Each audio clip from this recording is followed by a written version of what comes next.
Oh, aftermath. What's up, y'all? What it do? What it is? I shave my first. I got to the first, bro.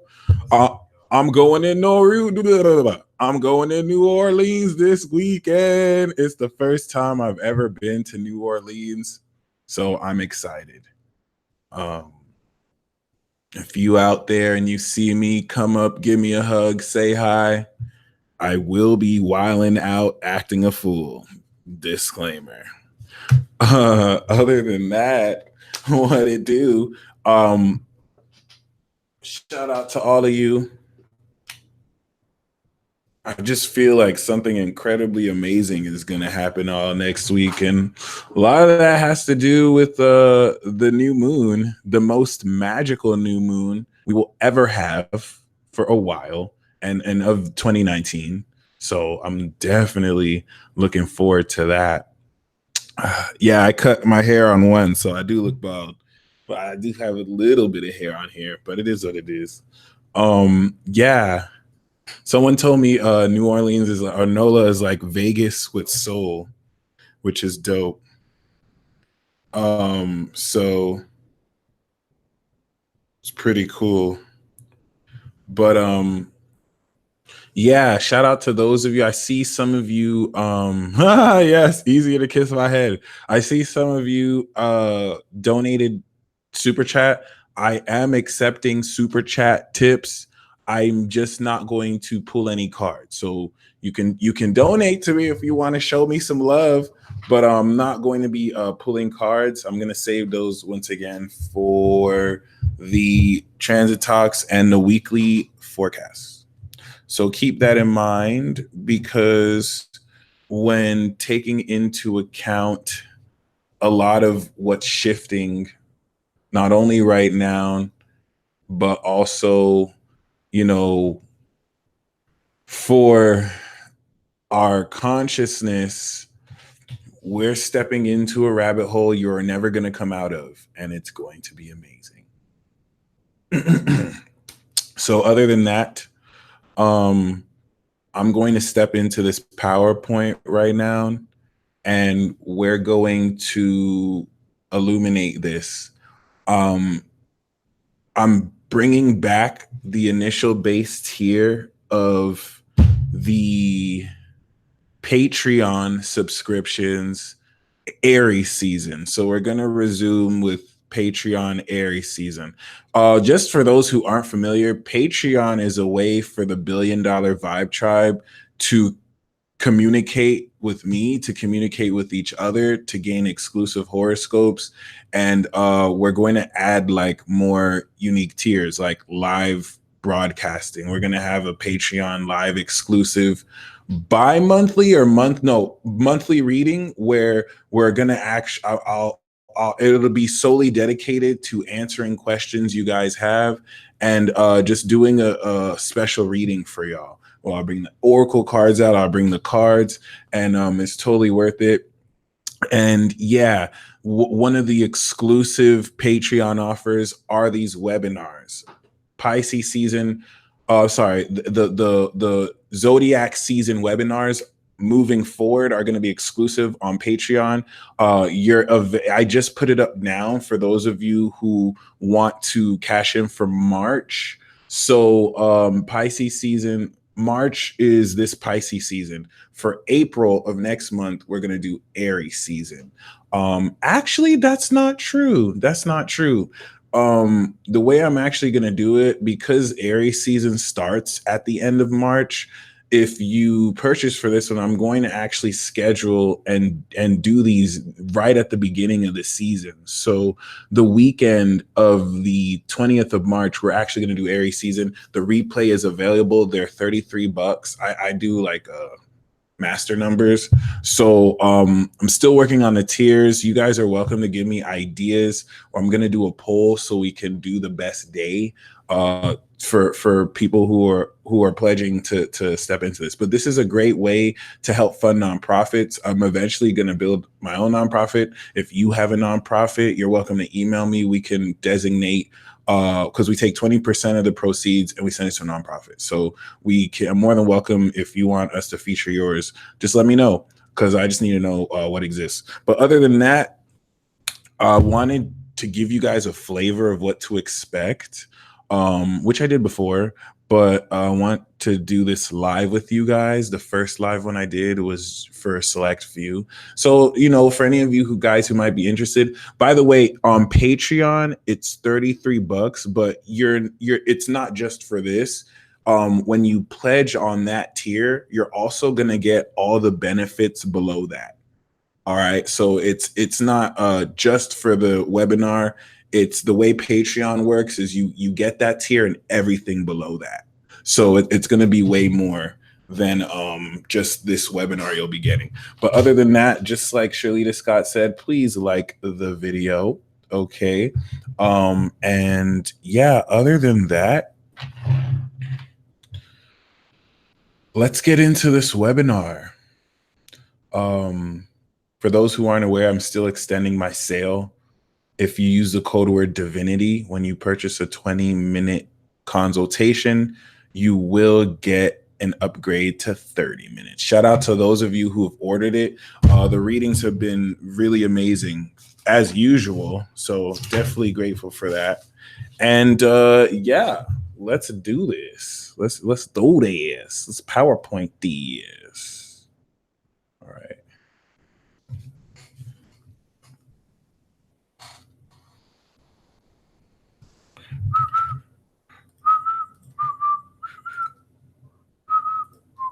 Oops.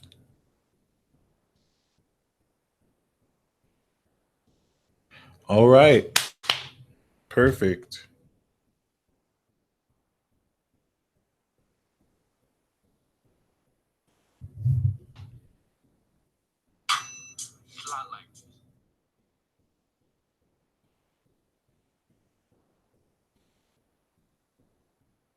Cool. Thank you, House of Judea. Much appreciated for investing in both. For those who would like an honest review, you can totally hit her up. I'll put work into these. All right. Other than that, welcome to the Rabbit Hole into Infinity Pisces season 2019 webinar. Okay. This is a very crucial webinar as Pisces season represents a portal into the spiritual realm that was brought into play from Sagittarius season. So whereas you have the 4 states of mutability, you have reality at Virgo, you have the truth at Gemini, you have the meaning and location at Aquarius, and you have the ultimate understanding and the spiritual realm at Pisces. Pisces season is pivotal because it's during this state of consciousness in the 4th quadrant of the zodiac that you're able to harness connection with celestial beings through the Aquarius channel and, otherworldly presences. Your subconscious and unconscious is a lot much more in tune with your superconscious during this period. And during this 2019 period is literally super relevant, as it's going to really guide a lot of you in developing a totally fresh and relative to this time period, new perception of what is real, considering that, what we consider to be real and how we perceive reality has shifted due to technological advancements and other sorts of cultural revolutions. It'll be quite interesting to see how everyone copes with this rabbit hole fall. Why do I say rabbit hole into infinity? Every single person alive on earth is going to fall into a rabbit hole and peer into their unconscious selves like never before, because the light of Jupiter in Sagittarius is going to provide light in a space where we usually don't have this extra light to see. We usually go through Pisces season blind to what's occurring. Not this time.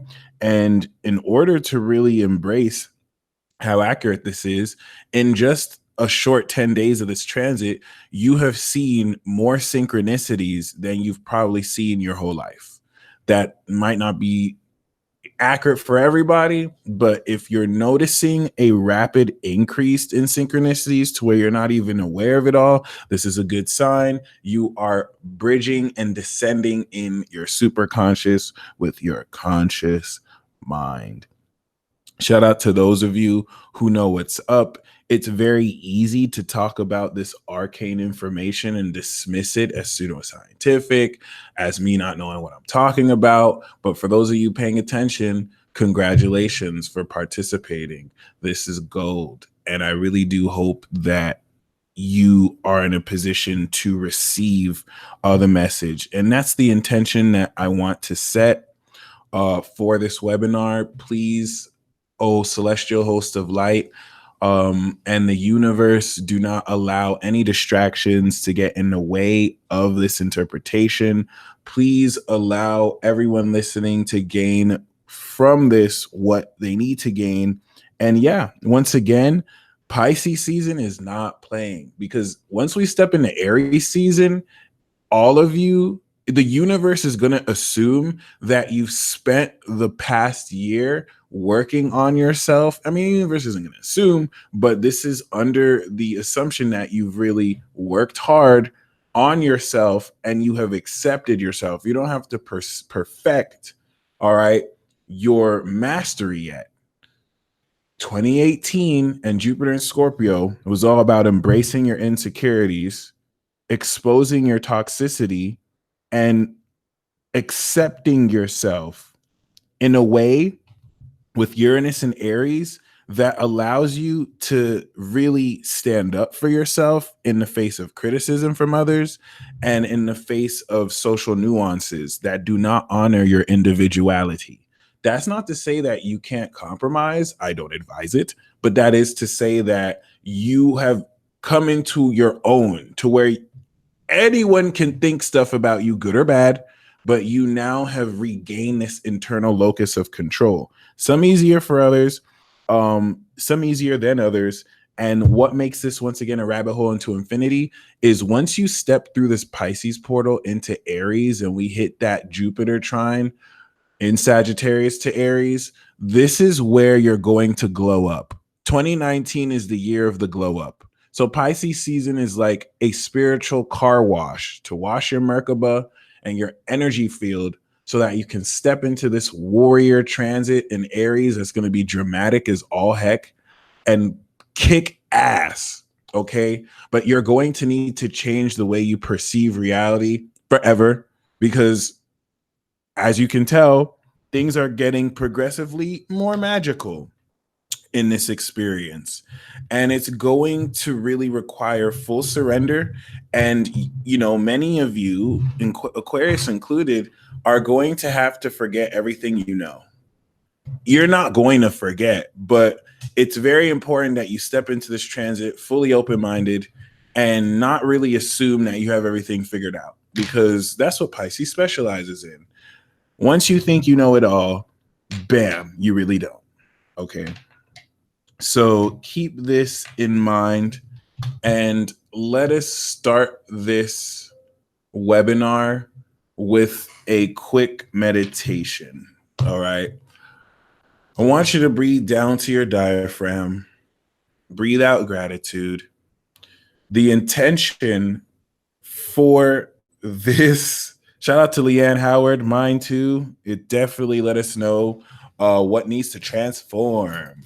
And also let us know where your pure intentions lie.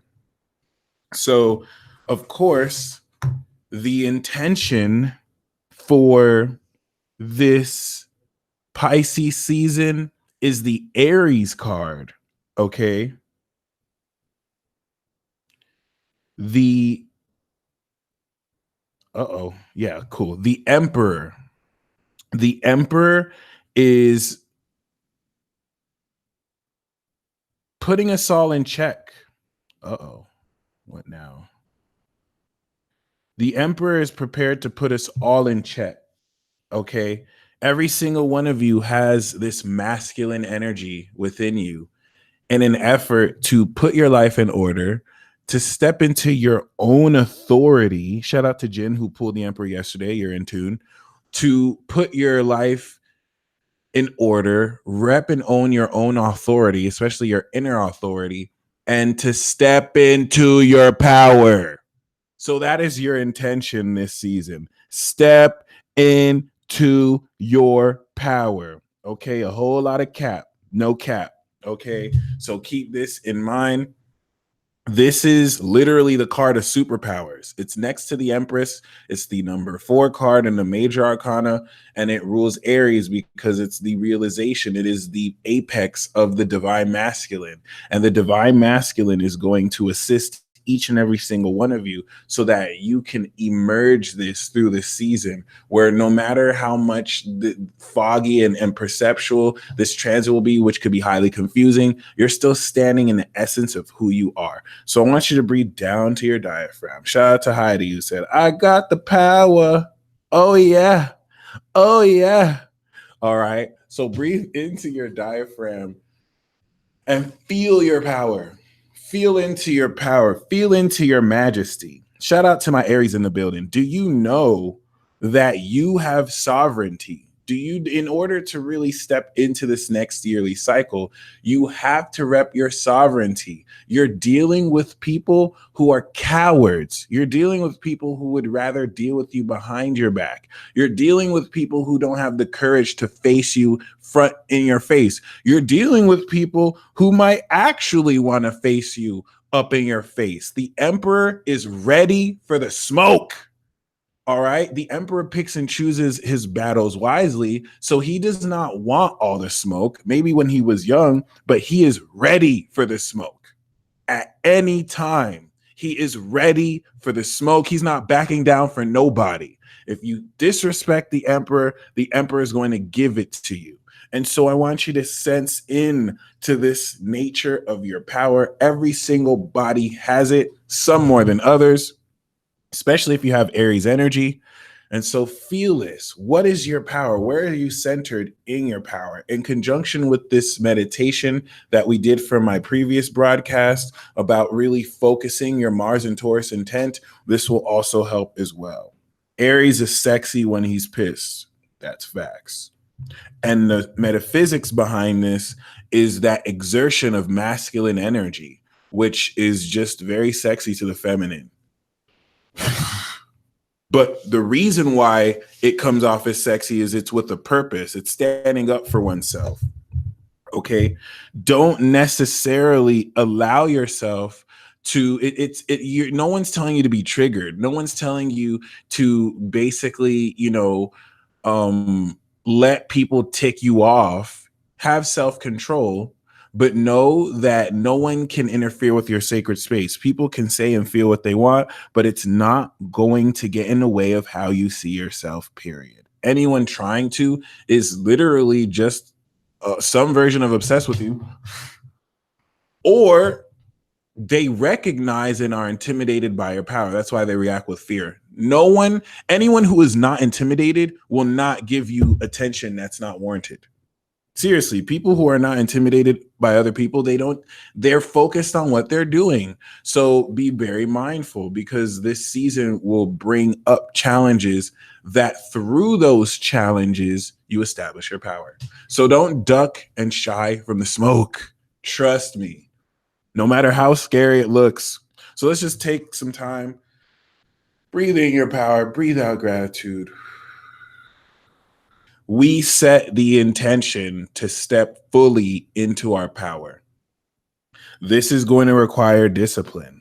This is going to require some level of sacrifice so that you can put everything in order, and you will have an idea of examining your relationship with authority figures or a father figure. Some of you might even be a father this period, okay? Or a father figure to somebody, whether you're a woman or a man. So keep that in mind.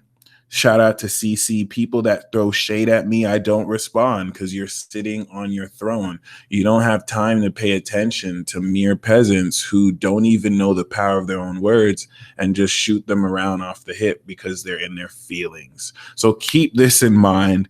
And as you hold this intention, let us now look into the understanding of how the planets take part. Oh, crap. I need to fix this.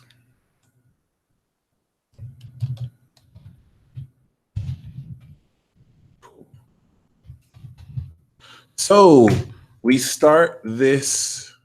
Oh, no, no, no, no, no. I was right. My bad. So we start this transit off from with Mercury 16 degrees Pisces to 19 degrees Pisces while it's retrograde.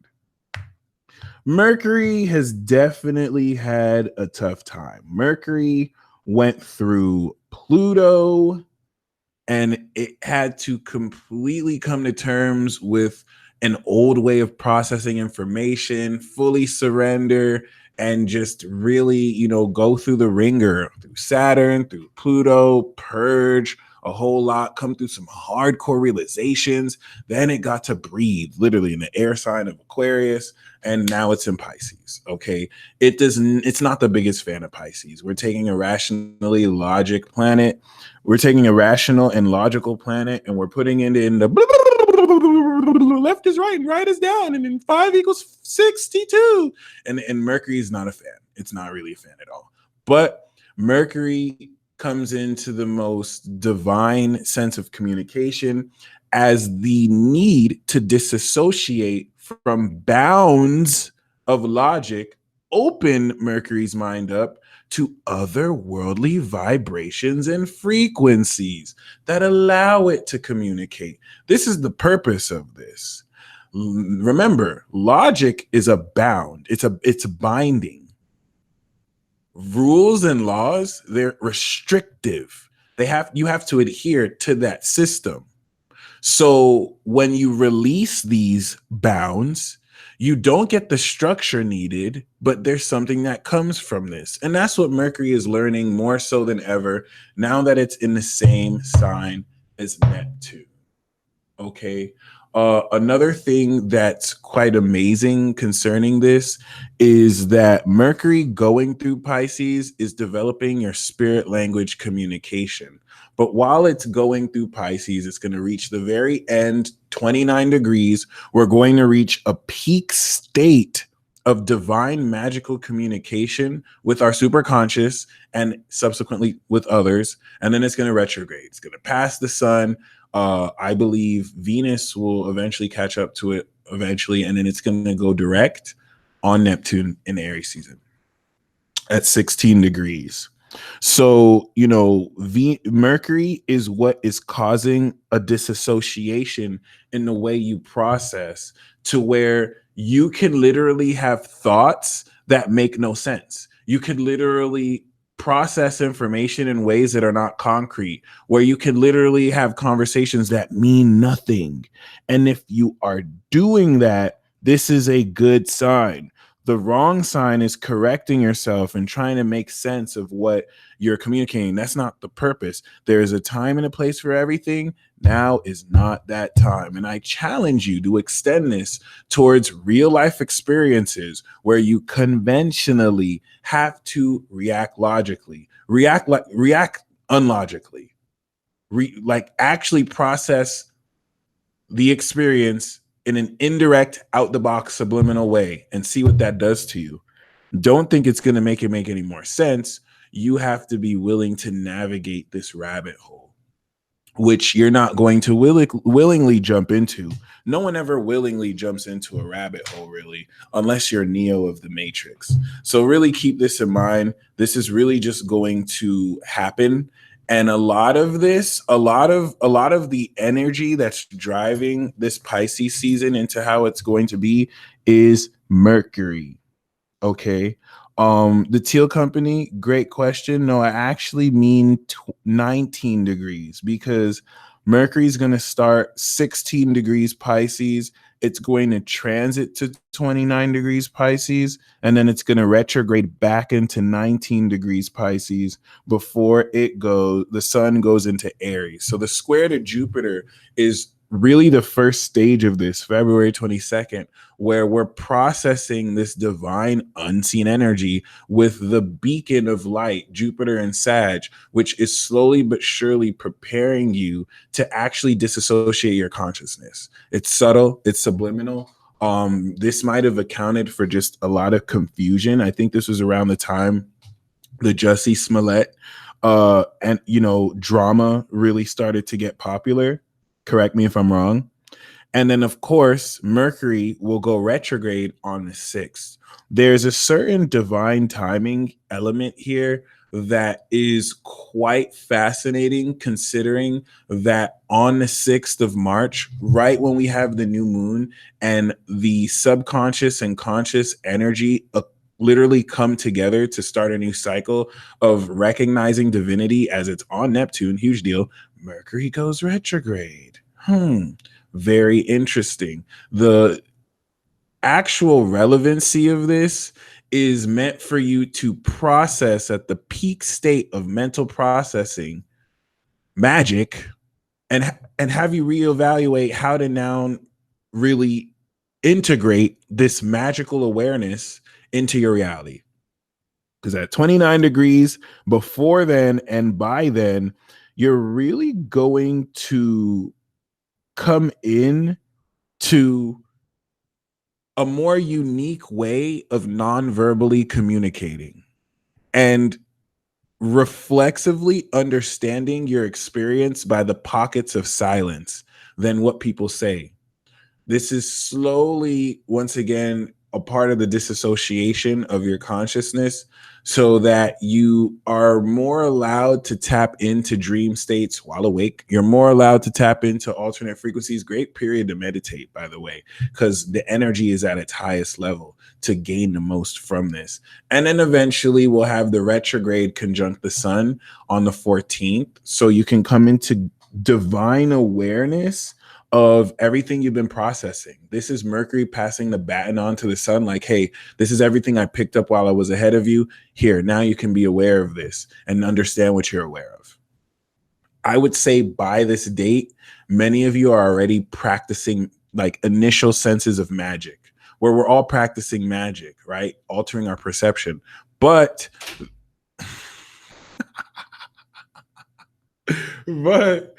magic just happened right now. But in this case, this is what's going to update your experience in a more authentic way that you can incorporate your body, since by then Uranus will be in Taurus. Venus has gone through the ringer too. You could even tell by the story that I shared how serious this is. Going through Capricorn is never easy, especially when Pluto and Saturn are involved, and the state of your dealings with other people and how you interpersonally connect and relate with other people totally transforming. Capricorn is not an in-your-face sign. As much as it is direct, it really has a lot to do with the decision-making process that will greatly be expressed once this goes into Aquarius and we see the results of this transformation.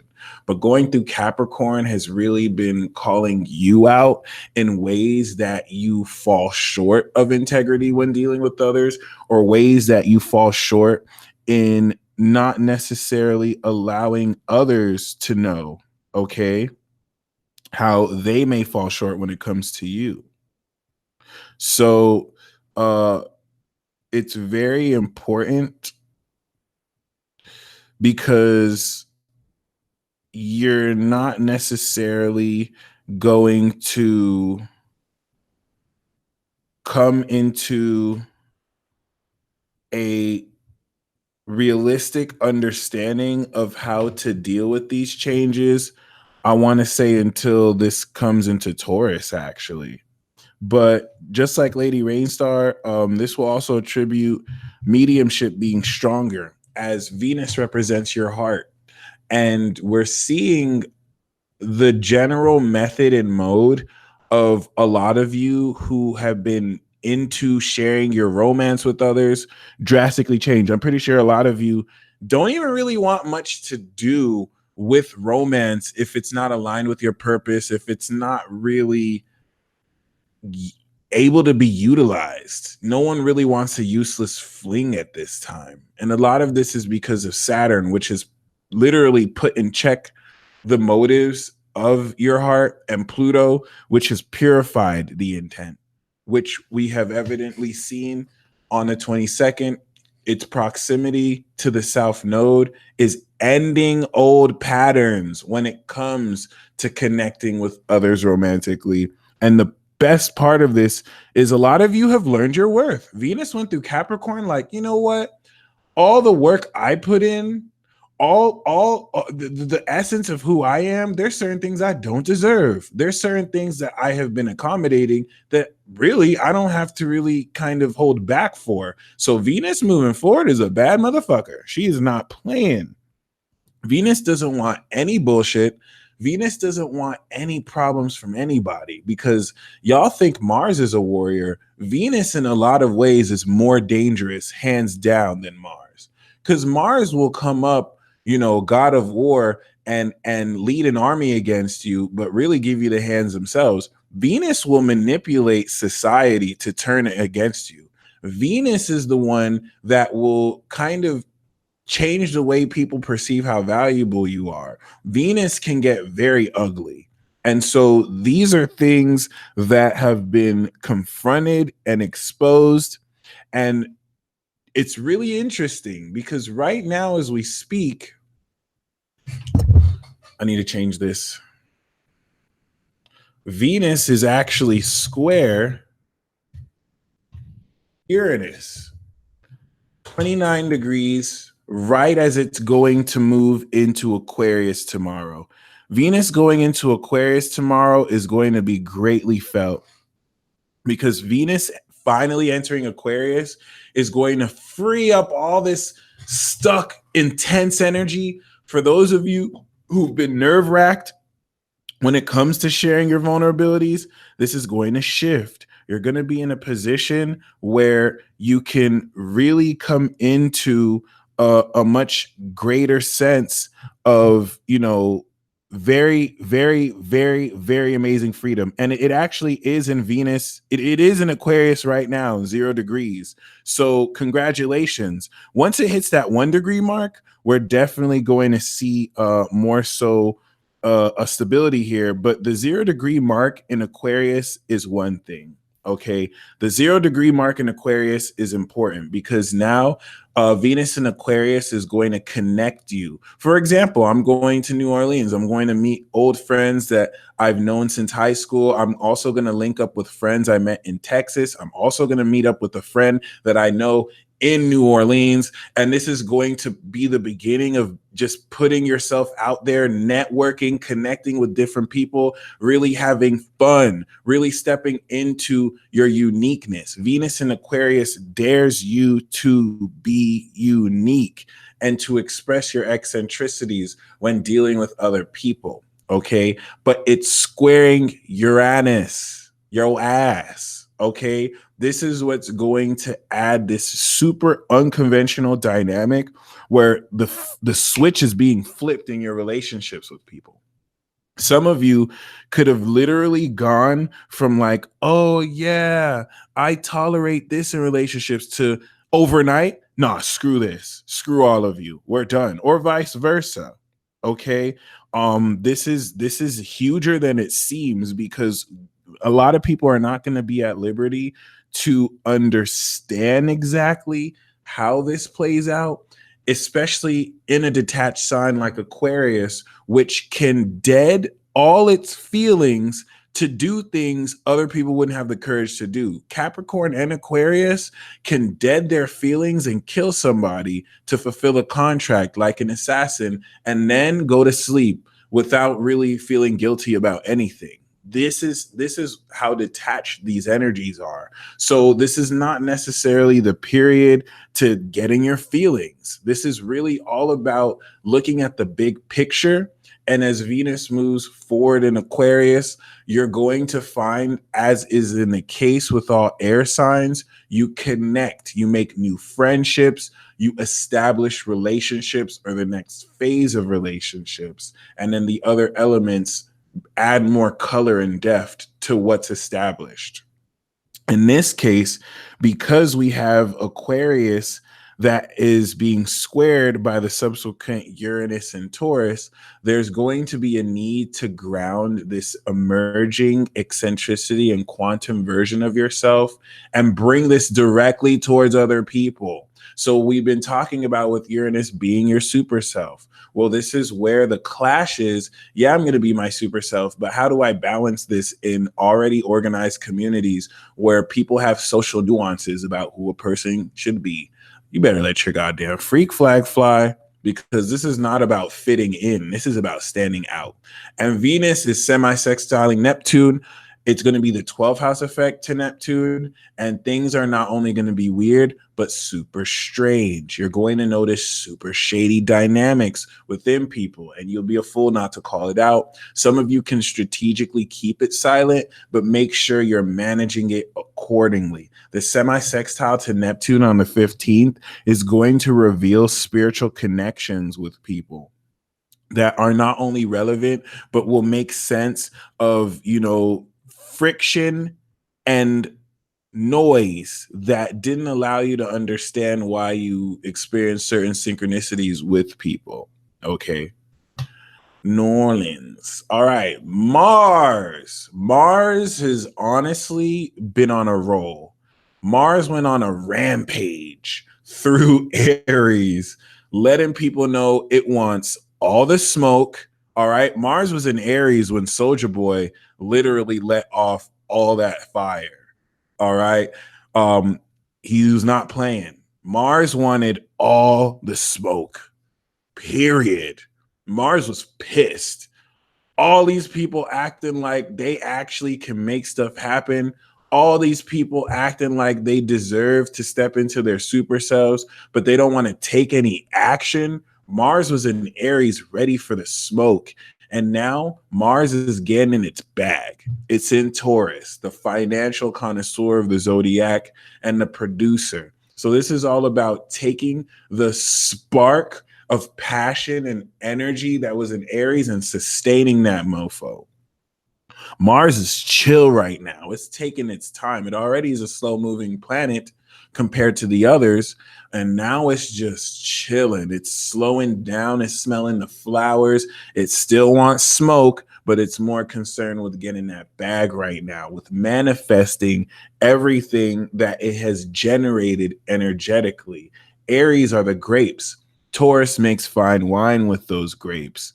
And this manifestation is going to help you sustain a great part of your power, as a lot of this Martian energy is going to be sustaining greater strength while trining the power in Capricorn to direct the focus of this strength towards worthy admirations and goals. The sextile to the sun that we had yesterday, which is still active now, is making you aware in a divine sense of your imagination, how you can ground what you sense imaginatively and unconsciously through your five senses and slowly but surely put into fruition. You'll actually find, like I said in the transit talk yesterday, while Mars is transiting through Taurus, this really enables and allows a lot of you to kind of build strength within your body and also manifest physically your supernatural potential. I really hope you guys don't tell anybody, though,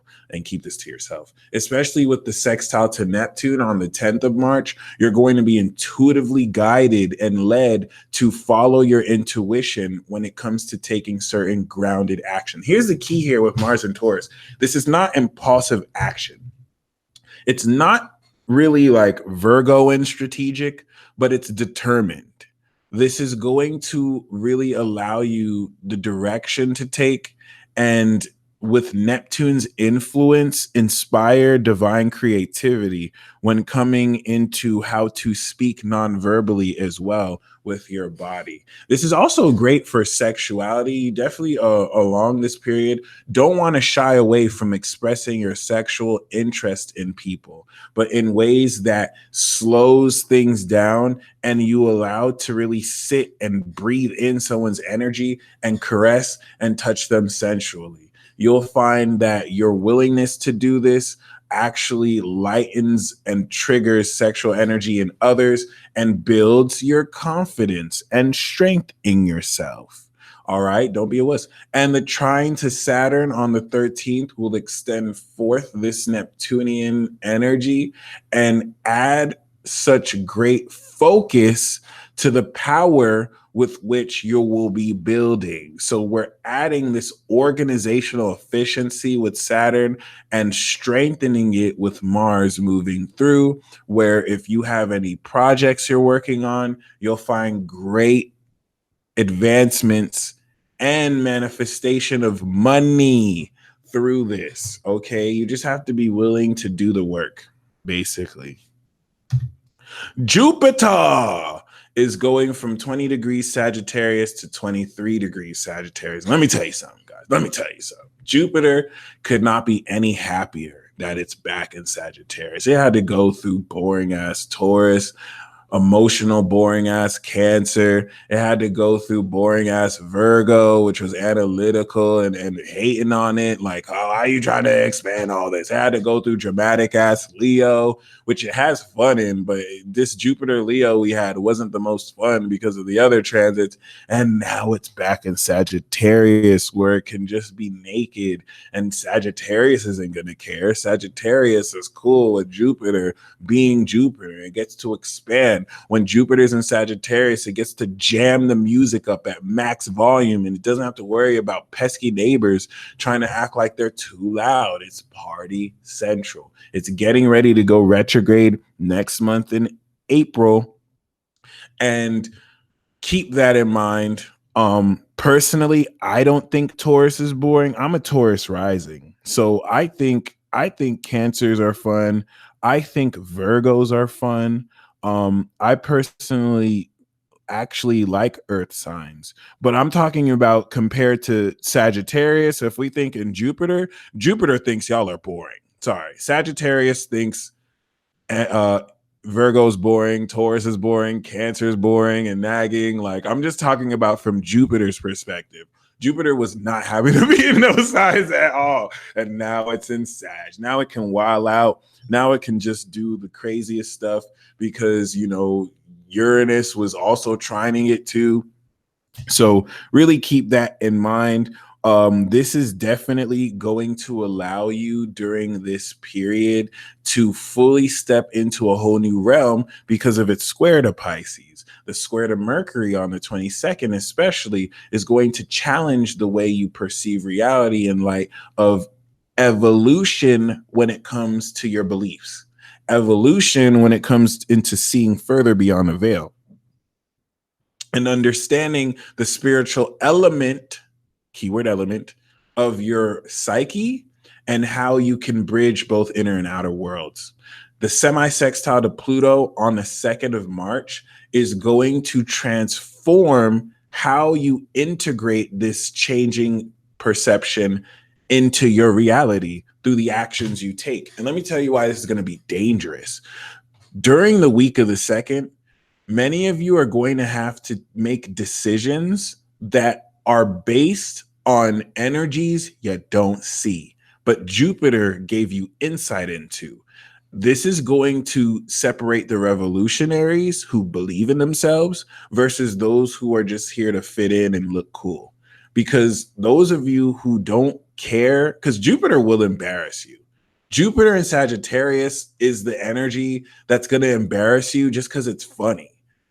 Jupiter in Sagittarius is going to be like, oh, do you like that girl? And then go to that girl like, hey, my friend likes you. He wants to boom, boom, bang, bang, bang. And then just kind of force you to talk to this person. So Jupiter is not concerned with how comfortable you feel because it's expansive. It will literally be a wrecking ball and just destroy everything. Not like Pluto, which decimates in its entirety. Jupiter is just the Kool-Aid man who just breaks through the wall. It's like, oh yeah, drink my Kool-Aid. So it's going to semi-sextile Pluto, and certain habits that have been ingrained for your whole life, you have the opportunity to literally end by making decisions and taking action that honors your psychic ability in unconventional ways that might only make sense to you and other adepts, leading us to the square to the sun in Pisces. That's going to make us keenly aware of this new dimension we're hopping into. So it's not that we're not hopping into it now. It's that you're not really as aware of it because you're not meant to be. We still have to hash out what we're meant to go through here. Trust me when I say this deep dive is going to, on by the 14th, let you really know what you're getting into right before Aries season. It's like up until now, let's just say this Pisces season, you're on a roller coaster, but you have a blindfold on in this roller coaster and you're feeling these weird turns and shifts as it goes up and up and up before you get that big downward scream. And right at the square to Jupiter, you're going to take off that blindfold and you're going to see, holy crap, I'm like 50,000 feet up in the air. This is way uncomfortable. It doesn't even seem like the roller coaster is even that safe. Oh, it's too late. And then bam, Aries season is going to hit. So be very, very mindful about the way people perceive things. Del- Transits like this enhance delusion when people are willing to just believe what they want to hear and what they want to see. And you have to make sure that the meaning you're deriving on events is based on truth and not just based on what your imagination might want you to look into. Be very mindful of this. Jupiter and Sagittarius can bring such huge excitement about events that really are fake because the sun in Pisces is just making you aware of the deception inherent. But at its positive, this is stretching your conscious mind in order to experience non-material experiences that literally shift your perception and help you see further into your reality than you ever could. Saturn is going from 16 degrees to 19 degrees. And this transit is going to be greatly felt because even though it's not moving that much theoretically, it's just 3 degrees, we're reaching the very end of the second decade. There are, and keep this in mind, it's not a coincidence that while Saturn is going to be at the final decan of Capricorn, we're going to step into the elections. And everything about Saturn and Capricorn is bringing into form, into reality, real form, structural changes from our government, from pre-existing structures, taking legislation that has been and bills that have been passed right under your nose because the American public is being finessed every day and enacting those bills and laws to many of your horror. Okay. Other than that, be very mindful because this 3-degree shift is going to be the subtle shift that allows you so much more authority and power over your own energy. Anytime we go past 20 degrees Capricorn with Saturn and we're in the third decade of Mercury, this is what allows you to process your own power from your mind through your body. And this is why it's actually this transit, which is why we have the Emperor card. The sextile to the sun on the 9th is going to be amazing for enterprising business ideas. The sun in Pisces is going to give you a great imaginative perception of the plans you have, your work ethic, and where you can take your career. Really great time to start a project, really great time to manifest more money to invest in projects. This is going to actually be pretty positive because it's going to give you an idea of how you can maneuver. Now, this is to prepare you for the square because the square is not going to be pretty. but the trine will be. So keep that in mind. The sextile will open up an opportunity and give you an idea of what's possible. The square will be like, okay, this is what we need to change about this idea because, you know, this is how it really works out. And then the trine is where everything's adjusted and you're able to reap. So keep that in mind, especially with the trine to Mars and Taurus, which is going to be so effective, which is going to be so powerful. It's going to feel really good. The action that you're going to be taking will be securing greater wealth. Could dependent on how seriously, once again, you're willing to do the relevant work here. Because one thing, and no, we are not doing super chat tonight. You are welcome to tip super chat because I am well open to it, but I'm not gonna really do that tonight. Keep that in mind though, because a whole lot of how we personally kind of step into much of this energy is going to be dependent on your integrity. Saturn moves slow, but coming into 19 degrees, 16 degrees is 7 numerology, intuition. 17 degrees is 8 numerology, a decision. 18 degrees is 9 numerology, action step. Okay. And 19 degrees is manifestation. So right now, Saturn is 17 degrees. There's a decision you have to make regarding the intuition that your heart holds with where you're taking your career. And this decision that you're subtly making right now is going to integrate a lot of everything that you're putting in work in order to work more effectively and efficiently. And this might require you guys deciding to quit certain jobs or to enter a new one. I just pulled the death card as I said that. So be very mindful of that. As once we step into 18 degrees, you're going to take action off of the decisions made. And then 19 degrees is the manifestation of your current value, which is going to be lit. It's this transit that's going to have some of you have great breakthroughs in career, but very subtly, especially with the sextile to Mercury retrograde, which is going to have you reevaluate what structural changes need to be made in your own business and the way you work. This is going to constitute breakthroughs when it comes to finances with some of y'all or career as well. Saturn doesn't even have to be only career. You'll find that love is influenced greatly by this transit because the integrity people have to really stand by the decisions they've made will now open so many people up to open up to you romantically, whereas they weren't sure of themselves and it affected their love life. So don't sleep on Saturn, my friends. Okay. Neptune, we have a degree shift into 16 degrees. Okay, Neptune is just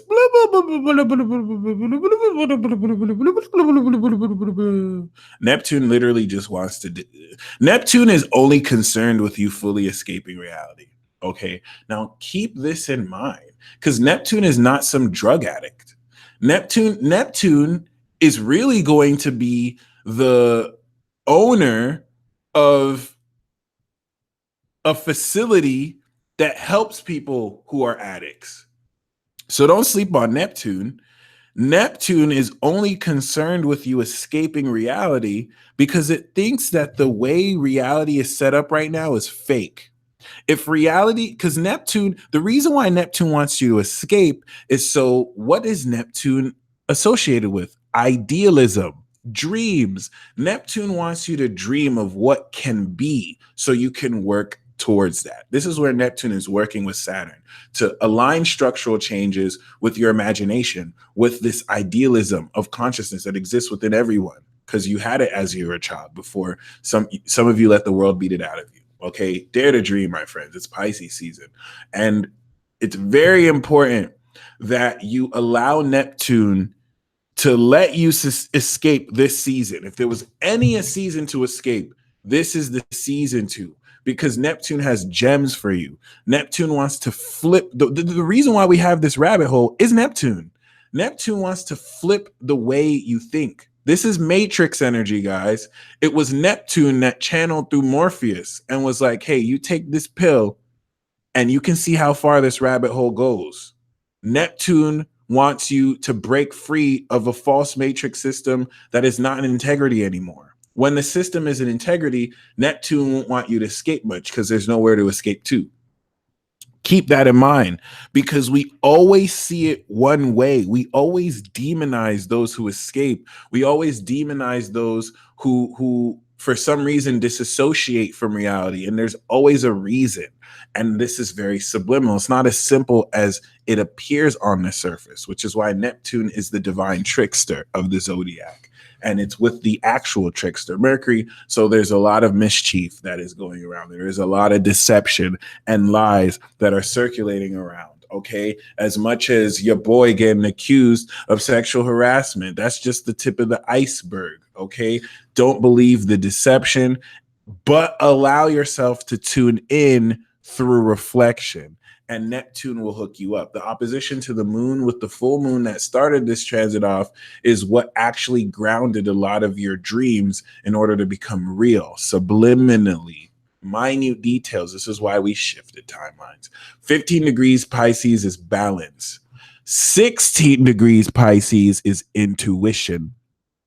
And Pisces is about to be 16 degrees by tomorrow. Let me tell you why this is very important. Because 16 degrees is one of the most psychic degrees that Neptune can ever be in. Why do you ask? In fact, why do you ask? Because the numerology of this is 7. Neptune in 7 numerology degrees sharpens and fine tunes your intuition to where, for the first time ever, because this is the first time we're really seeing Neptune reach this point. I think it was 18 degrees last year, but this is the first time we've really seen this where Uranus is ready to really step into Taurus.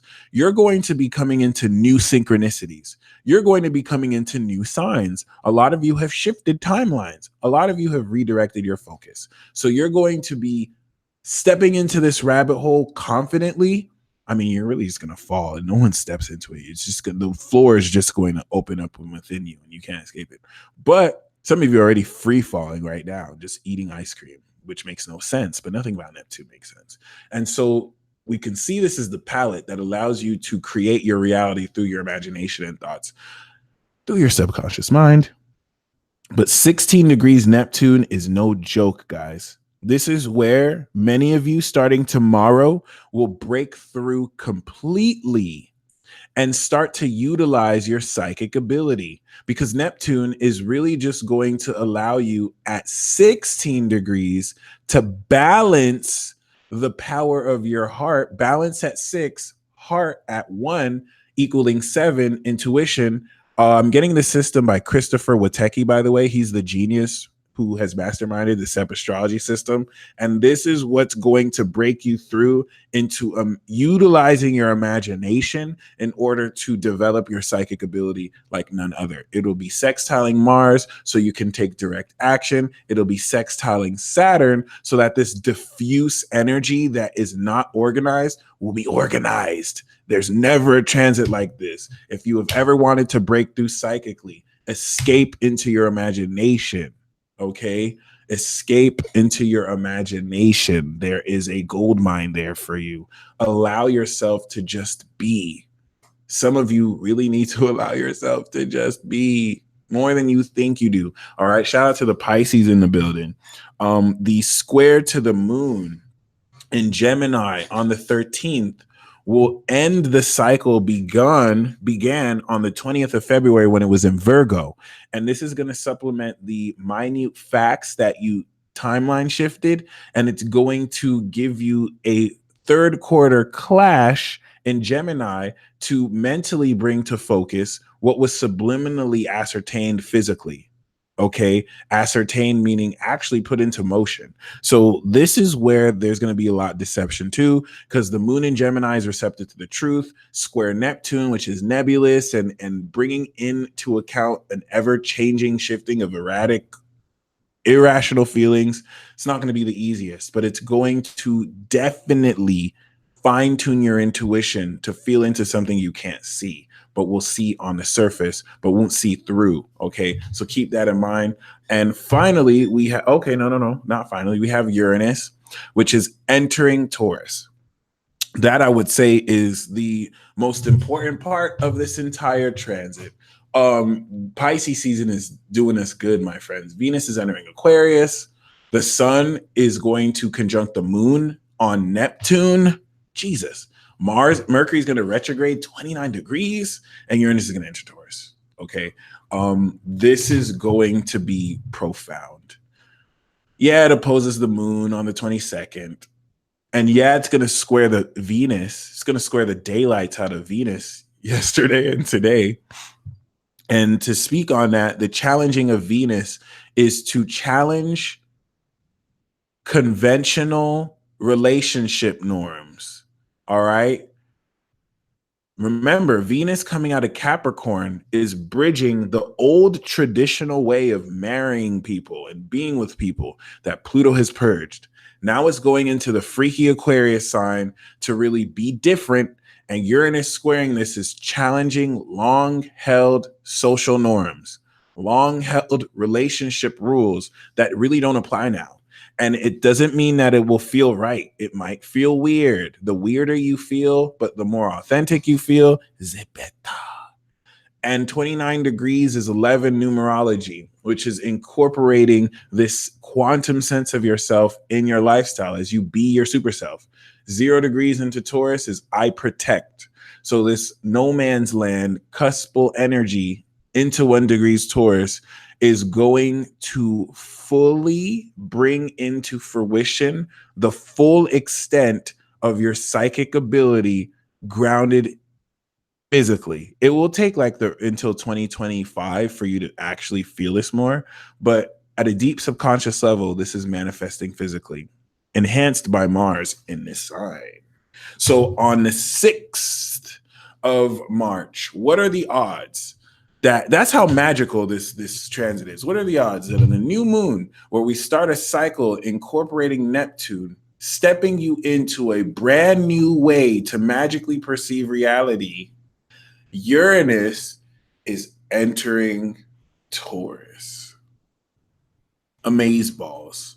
Okay. The deception you want to be careful of, guys, are people manipulating the way you feel in order to antagonize you, taking normal ways that you react to experiences and acting as if there's a problem with it, really psychologically draining your ability to stand up for yourself. Because the way the dark forces act, they're not going to hit you when you're at your strongest. They're going to drain away at your stamina. They're going to try and discourage you from being yourself.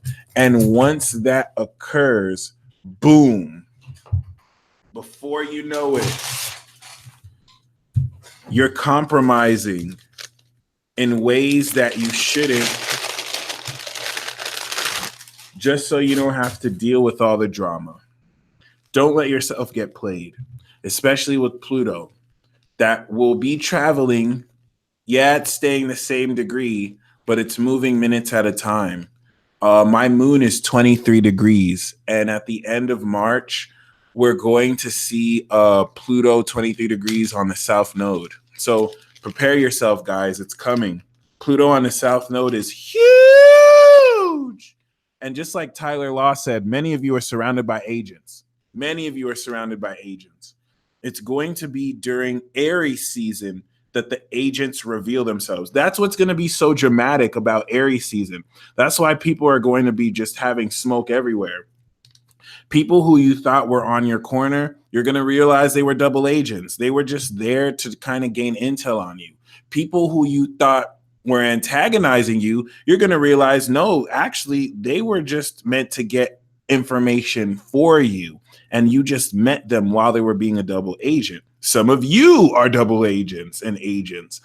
Peep my World War Z video for reference. And this is where you're going to reveal your hand. So really, really, really keep this in mind. This is really the last season that's closing the old cycle in an effort for you to greatly tap into this intensity. And Pluto, is only determined with destroying the old world order. That's it. Exposing corrupt politicians, exposing corruption within mankind, deading old traditions and rules, ending racism, ending sexism, ending prejudice, ending, all sorts of anything that lacks integrity. If it doesn't have integrity, it's dead.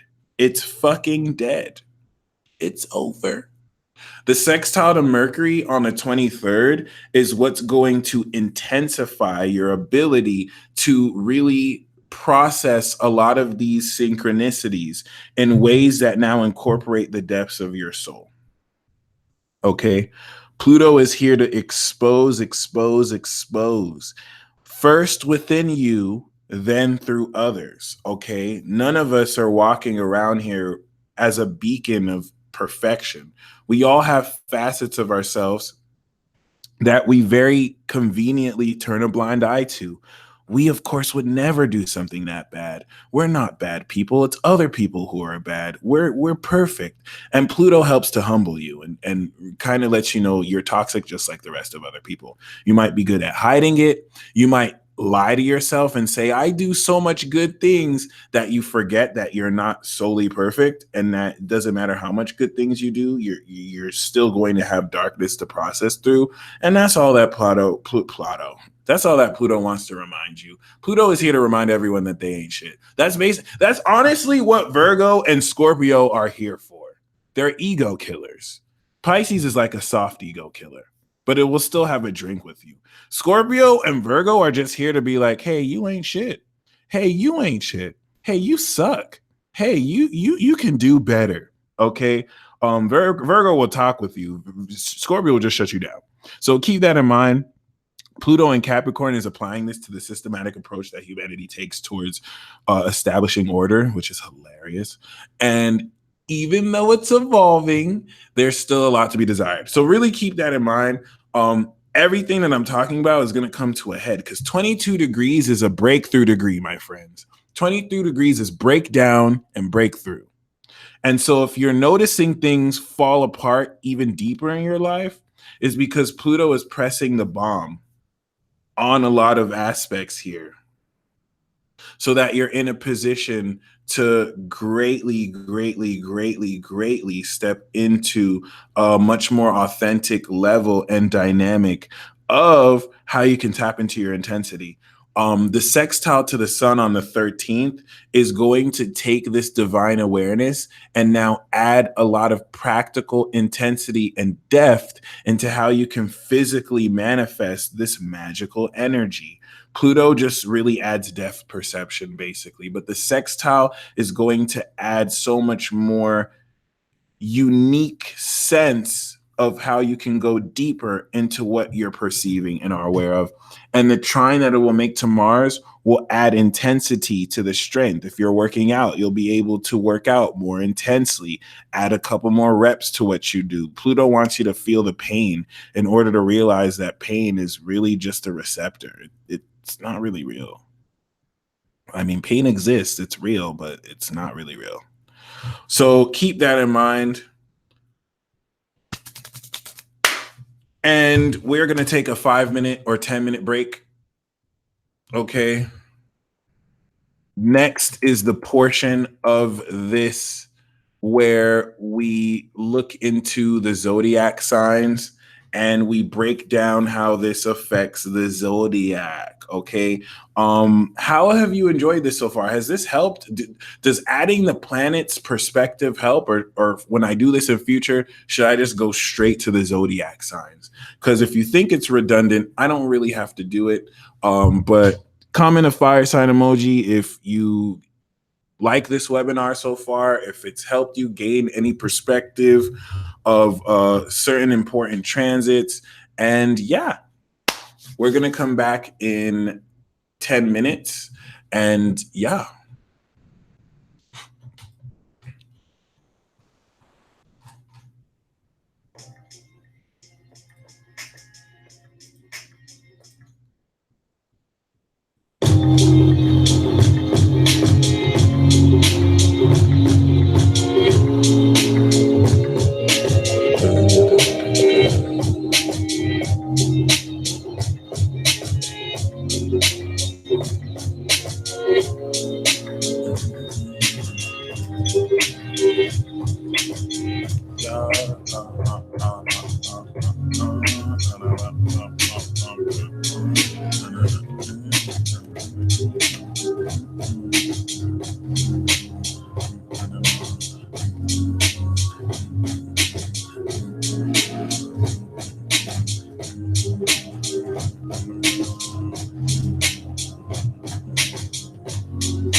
Weak.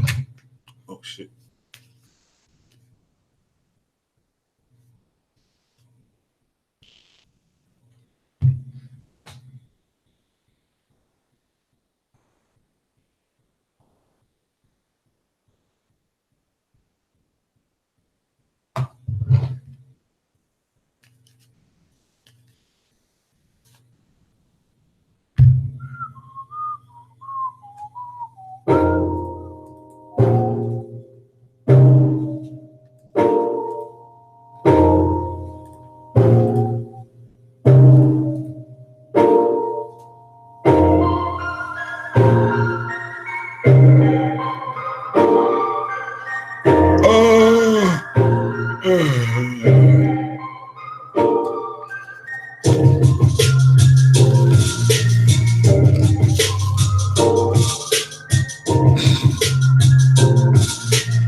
All right, let us resume. Thank you for your patience. We are going to resume into the breaking down of these transits through the zodiac signs. You are welcome to listen to all 12, as you have 12 different houses in your zodiac makeup. And so you will find that each of these energies play out accordingly in where this energy falls in your house. So even if when we do Aries, for example, yeah, you may not have an Aries rising or Aries sun or Aries moon, but Aries might be empty in your fourth house. So the interpretation for the Aries slide you can apply for your fourth house. Other than that, pay very close attention to the interpretations accordingly for your rising sign and your sun sign, and of course, to a degree, your moon sign. Hold on. Other than that, thank you guys so much for your patience and for joining. Thank you, Shannon. One thing about this Pisces season to keep in mind, people who have people who were idiots and got comfortable underestimating you, people who got comfortable looking down on you, people who got comfortable allowing you to dim your shine, there's a raising emergence of them being intimidated. You'll know they're intimidated because they're more antagonistic towards you. You can sense psychically they're projecting more negativity towards you. It's really just because they're completely intimidated by your glow up. And they know that you stepping into your power is going to mark the end of whatever dominance or manipulation or energy that they had over you. Not because they were more powerful, but because you gave them that power. You know, sometimes people just need to get that power taken back from them so they can realize who really is powerful. And that's what's going to happen. So keep that in mind. Clap for yourselves because it didn't happen like this overnight. It took a long time for you to reach this place in yourself where you can be proud of who you are as a person, flaws and all, where you're not having to fix yourself to be this perfect person in order to appeal to others. You're comfortable where you're at. You're comfortable doing things that other people may not really even think is right or cool. And that doesn't get in the way of the love you have for yourself and the confidence you have in yourself. So, round of applause for yourselves. Moving forward, you're not only going to unlock your magical potential, but you're going to enjoy the luxury of pissing off people who thought they were better than you instead of realizing that we're equals in certain capacities. Other than that, let's continue. So, Aries, this Pisces season is bringing you in to the divine adventure. This divine adventure is so important because what it's going to illustrate at a large level is the general ability for you to fully explore through your philosophy your inner world. This is a rabbit hole adventure into your 12th house that's going to make real so many unconscious habitual patterns that in many cases might have plagued you or accounted for the hidden talents and skills that you have. So really keep this in mind because a whole lot of, and shout out to Valerie Bradshaw, much love to this tribe. We exist. We're one of the coolest tribes ever in existence. And I think it's awesome we get to reconvene in this lifetime. Don't sleep. This isn't the first lifetime we've met together, guys. That's the trippy part. North Node Aquarius. Other than that, and my name is wrong, the divine adventure that is very relevant for you, Aries, is going to push you to trust in that which you don't see like never before. Okay. The relevant transits that we have for this transit here is, of course, for the Pisces season, it's the full moon in Virgo, which will kick off on the 19th in your 6th house, Aries. This is having you release old habits so that you can step into a new sense of your spirituality. Spirituality being defined as the integrative effort to align every single facet of yourself to a singular devotional with which you can develop your current habits and literally spiritualize them. Honestly, no, a lot of people don't know what the hell spirituality is. People think something spiritual means that it's mystical. Spiritual is not mystical. Spiritual is not magical, although spirituality can be mystical and magical. Spirituality is it's more mundane than you would think. It's just a further extension of one's habitual pattern to encompassing everything that makes up their conscious experience. Quote me on that.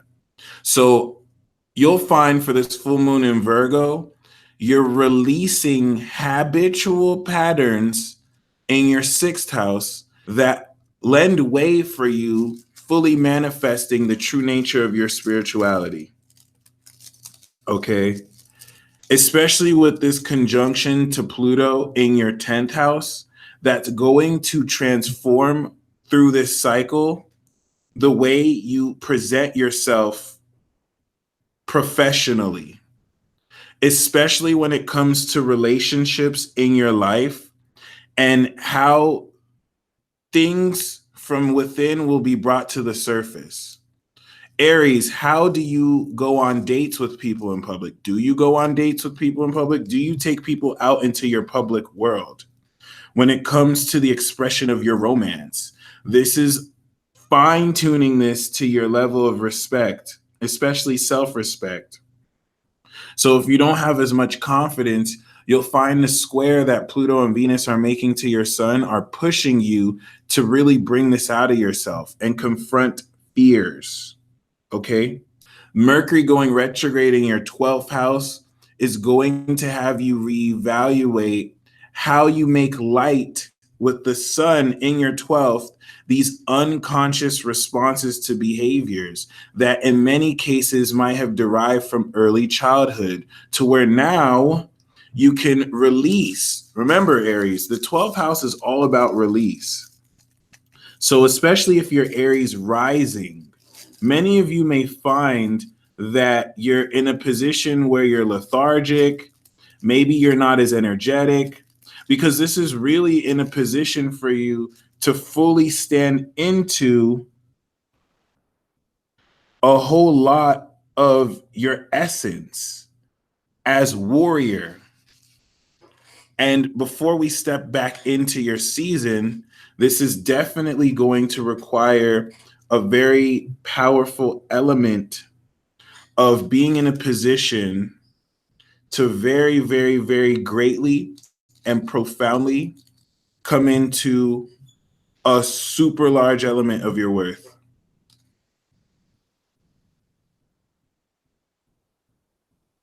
Okay.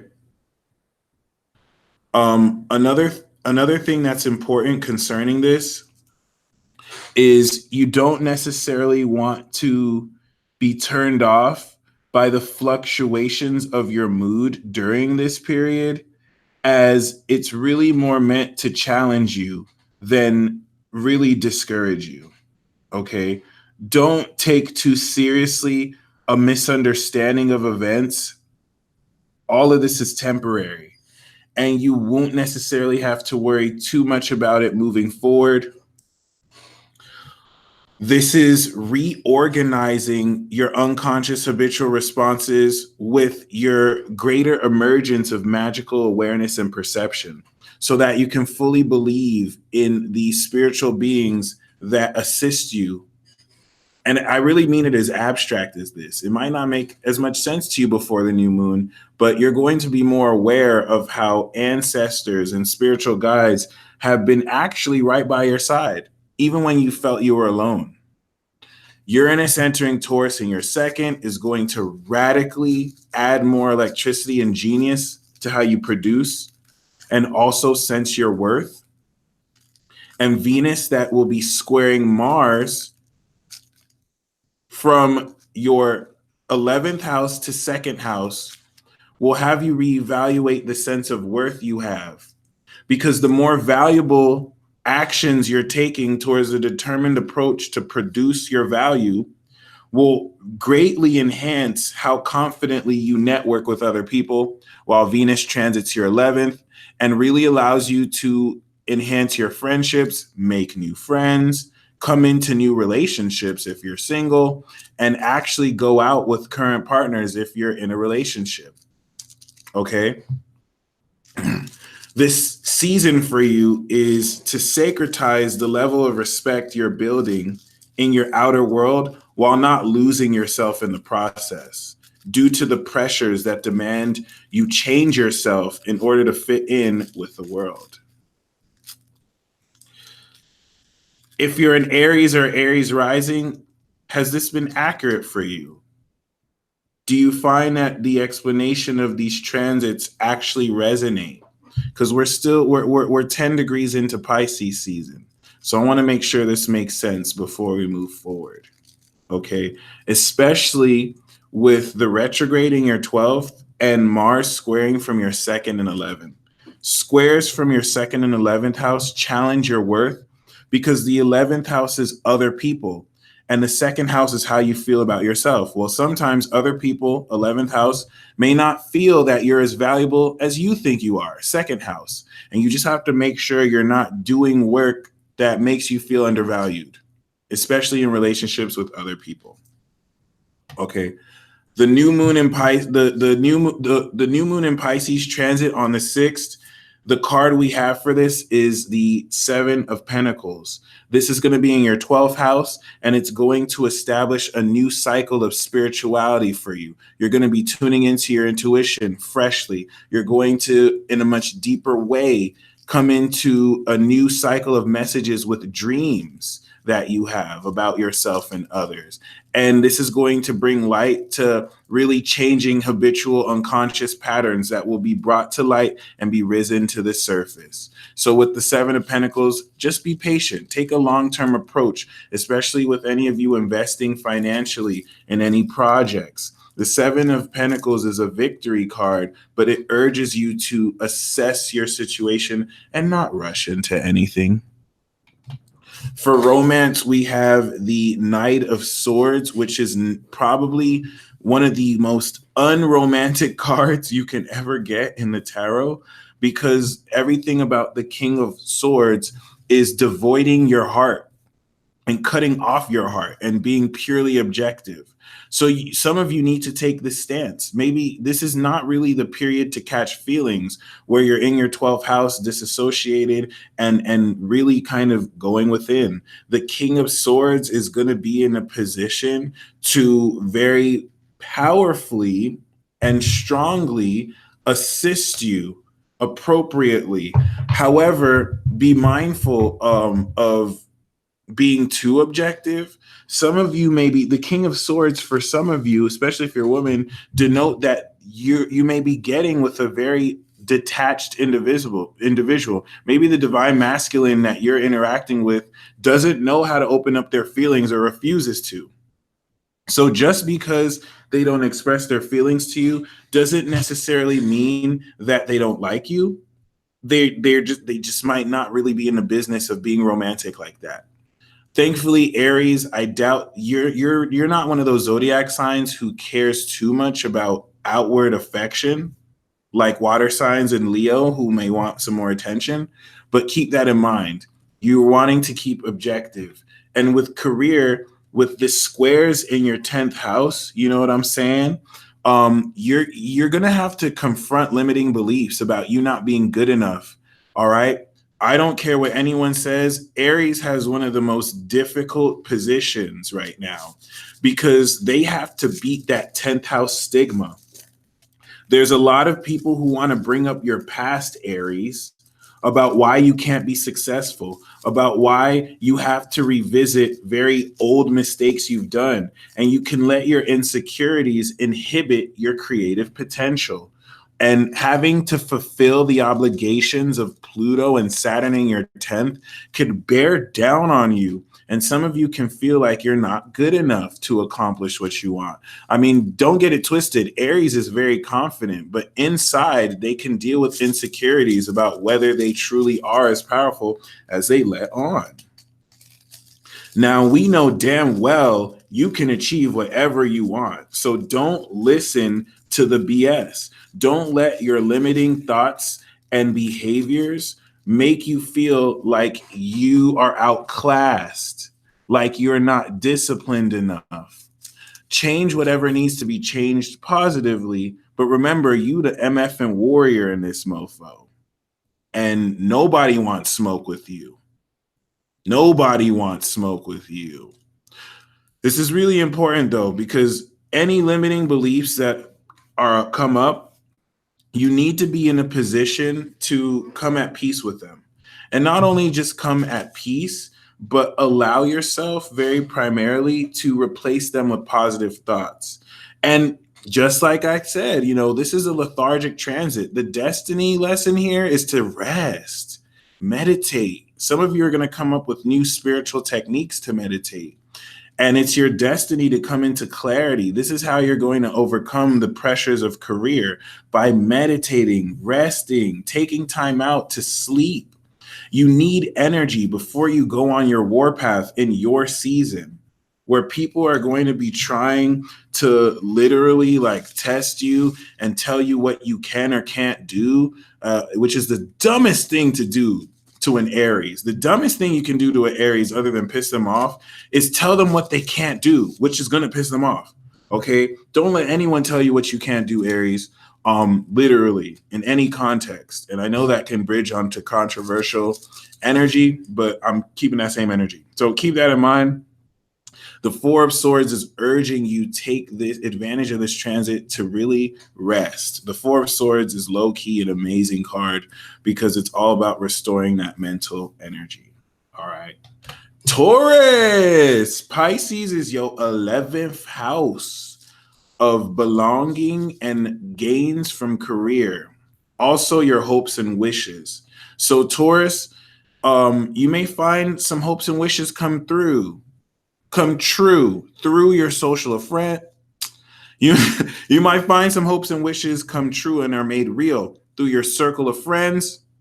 And also you're going to step into this sense of spiritual belonging, not even to a physical community. It will ground through a physical community, but many of you Tauruses are going to connect with the halls of Lamenti, or a celestial grouping of higher beings that assist you when you come back into this reality after journeying in the dream realm as your higher self. Okay, not everyone journeys through the dream realm as their higher self, by the way, but Taurus's 10th house is Aquarius, so they do. Keep this in mind. This spiritual belonging is great. If any of you want to find a church, if any of you want to find a place where you can convene with others and express your spirituality, this transit is going to allow you to do that. Be willing to socialize. Yes, Taurus, I'm talking to you. Be willing to actually leave your house and socialize, or bring the part, or host events with your rich ass and bring some people to you. Okay? There's no such thing as a broke Taurus. That is a lie. There's no such thing as a broke Taurus. There's lazy Tauruses who may not make money, but there's no such thing as a broke Taurus. Even if a Taurus has no money, they're still oozing with value. There is no such thing as a broke Taurus. It is impossible. Okay? So keep that in mind. The full moon in Virgo that we're going to have in your 5th house is going to release some heart's desires you've had to make way for more authentic wishes. It's going to release inhibitions when it comes to creatively expressing yourself to other people so that you can fine tune this, especially for those of you who hopped dimensions. All right. This is very important to really keep in mind because, especially with the conjunction that Venus will make to Pluto, your philosophy on relationships is going to change forever. The beliefs that come into how you court people, how you date people, they're never going to be the same, especially once Venus makes its way into Cancer and now through emotional intelligence changes your attitude and concludes this in a change in your attitude directly. Mercury going retrograde in your 11th house now is also going to be key because this is what's going to have you reevaluate your relationship with your friends. Some of you are going to realize, hey, I can gain a deeper spiritual connection with certain friends. Mercury retrograde is going to have you talk philosophically and spiritually concepts with friends that will definitely allow you to grow closer. Or you might just find, wow, these people are delusional. I need to stop hanging out with them. Wow, these people are shady as hell and deceptive. I need to stop hanging out with them. And this will just prepare you to make new divine friends or a different circle of them. Okay. Uranus entering your sign is iconic because this is definitely going to allow you a much greater ability to explore your creative potential. Hi, Misha. A lot of you guys don't know. I don't think Misha knows yet too, but that's wifey right there. Misha and I are gonna get married like into the next year or so. So when we have Capricorn and Gemini babies, don't be surprised. I'm just playing. That's just a wish or whatever. Shout out to Misha though. Check her out. She has amazing music. Yeah. I hope you drop that album soon or a single. Trying to hear some more tunes. But yes, Taurus, Uranus is gonna go into your sign, and this is definitely going to allow for a much greater level of genius that comes into. That's a great idea, Brooklyn culture. We're gonna have Maria, we're gonna have Mark. It's going to bring out so much greater genius within your ability to produce. Many of you Tauruses feel like you are on the brink of $1 million idea, and this is the reason you are. This is what's going to take you, Taurus, from being a millionaire to a billionaire over time, of course. But congratulations. This is a victory. Trust me. And while it's going to make things a bit crazy, it's going to definitely allow you to eccentrically express yourself like never before. Okay. Keep in mind, Jupiter is in your 8th house. So the square Jupiter is making from your 8th to your 11th is helping you blast through trust issues that will arise when it comes to evoking more of your sexual, passionate energies so that you can trust who to be passionate with. And Venus squaring Mars from your 1st to your 10th is going to allow you to take action based on who you are in ways that solidify greater career advancement. Hence the clash, making sure you don't compromise your identity in order to appeal to others. Mars coming in your sign, Taurus, is going to make you sexy. This is the right time to have sex with Taurus, guys. If any of you guys know a Taurus that you can have sex with, all right, Taurus is super sexy right now for this transit. And then it's going to go to Gemini. We going to get it, okay? So keep that in mind. Taurus, you got this. For the new moon, we have the High Priestess. This new moon cycle that is going to occur in your 11th house is going to bring into consideration the new spiritual belonging that you have a cycle of starting. This is a great opportunity to go, if you're invited out to a place, to connect with friends, to reestablish friendships throughout this 6-month cycle, initializing and completing in 2 weeks and beyond.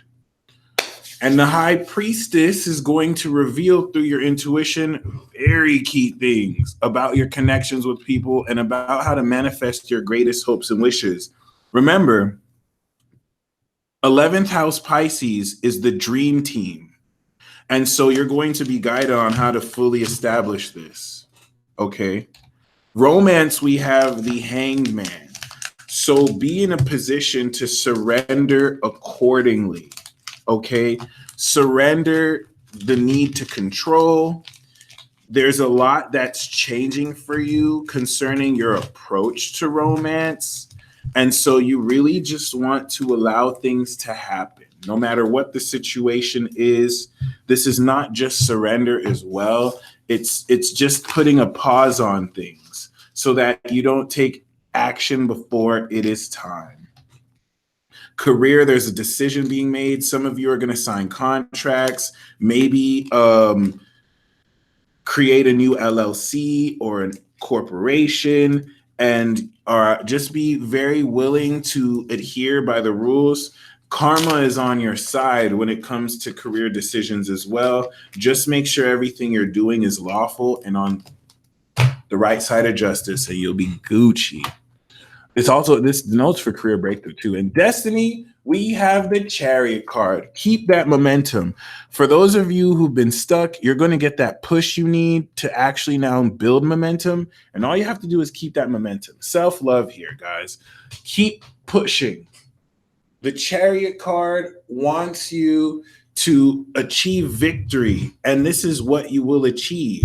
Victory this Pisces season in a way that's going to add to your confidence. And just like this young king here, you're going to be dripping in swag.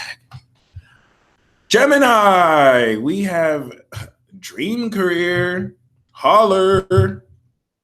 This is definitely going to be lit because the way that you are going to utilize and step in to your vocation is going to be so important. Abby, thank you so much. I'm glad it was spot on. I really appreciate the feedback. It helps so much. Gemini, many of you are either working your dream job and you're about to take it to the next level, or you're about to step into your dream job and you don't even know. It's just, you're going to fall into a rabbit hole and just fall into it. Gemini, you have Neptune and Pisces as your 10th house. So it's very easy for people to throw you under the bus. Gemini, you have a reputation of being delusional, even in your religious beliefs, that doesn't allow you an authentic and realistic understanding of how people see you, because you have this nebulous Piscean energy that's wishy-washy and, when not grounded, very deceptive. So it could be hard to get an idea of how people really kind of feel, and especially harder to gain respect. So don't worry about the things people say. It's allowing you to connect to the divine through your vocation, okay? The full moon in Virgo is going to release grounding in order to tap you into higher heights. You're going to release preconceived notions about what success is really supposed to be like, so that you really understand and dream more what goals you want. Okay, the conjunction to Venus in your 8th house is going to have you make decisions on how much more deeply intimate you want to be with people. It's further breaking a great cycle of deep sexual intimacy with others, but also dealing with others in incredible ways that takes into account their integrity. This is great for those of you who are self-employed, because you can utilize changes in the structures of your business to literally come into more funds. Mercury retrograding in your 10th is going to bring career opportunities and maybe old friends that literally hook you up with career opportunities. But the retrograde motion is going to help you transition from one job to the next. Or when it comes to the message you express out to the world.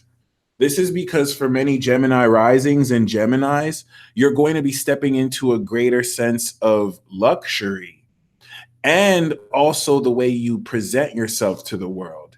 And this is what's going to change in order to make way for a lot of this powerful victory. Uranus entering Taurus in your 12th is very bittersweet because right when Jupiter is in your 7th house, right? And right when you are in a position to put yourself out there and connect with people, Uranus is going to go into your 12th. And this is what's going to very powerfully challenge you to isolate yourself even more radically. When Uranus was in Aries, you saw a lot of Tauruses go underground. Taurus had to really go deep within themselves to deal with a psychotic sense of how to manage their anger. And this psychosis hits everybody. It's going to hit you physically, okay? Especially for Gemini risings. This Uranus transit into your 12th house is going to make real the spiritual energy you process in your mind. And it's going to be a super divine, supernatural manifestation of your spiritual identity. But this is also going to push you to isolate yourself more radically. And Jupiter squaring from your 7th to your 10th is going to help you balance your public world with relationships. This is great to collab with people when it comes to work projects. The square that Venus is going to make from your 9th to your 12th house will release habitual unconscious patterns based on how relationships with others enlighten you to your behavior. And also, it's going to inspire you with greater ways to act on your spirituality when it comes to the philosophical nature of knowledge that you get inspired through others. It's going to help you look into the unconscious facets of yourself with greater maturity.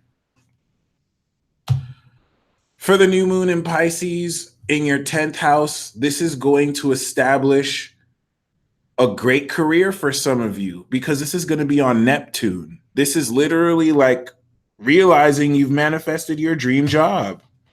This is going to be very amazing for some of you, especially with the Emperor, which is going to establish authority, because the 10th house is all about authority. You're establishing divine authority.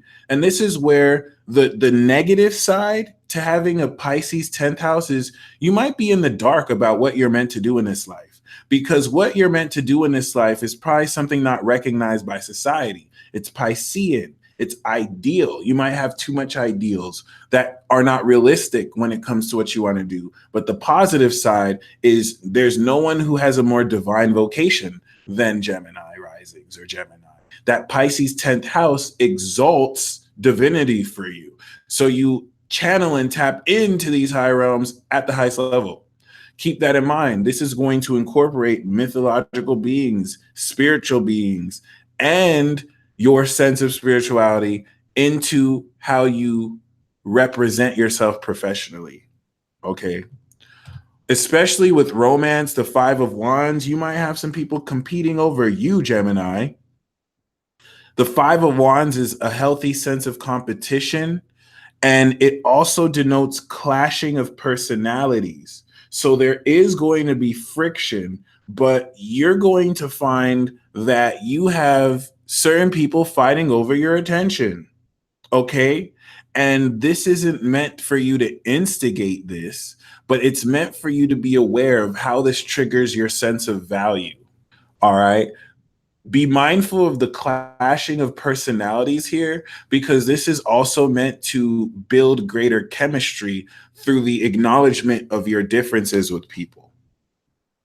And with career, baby, we got the Sun card. Woo, woo, woo, woo, woo. Man, this is going to be amazing. Geminis, you're going to be in your bag.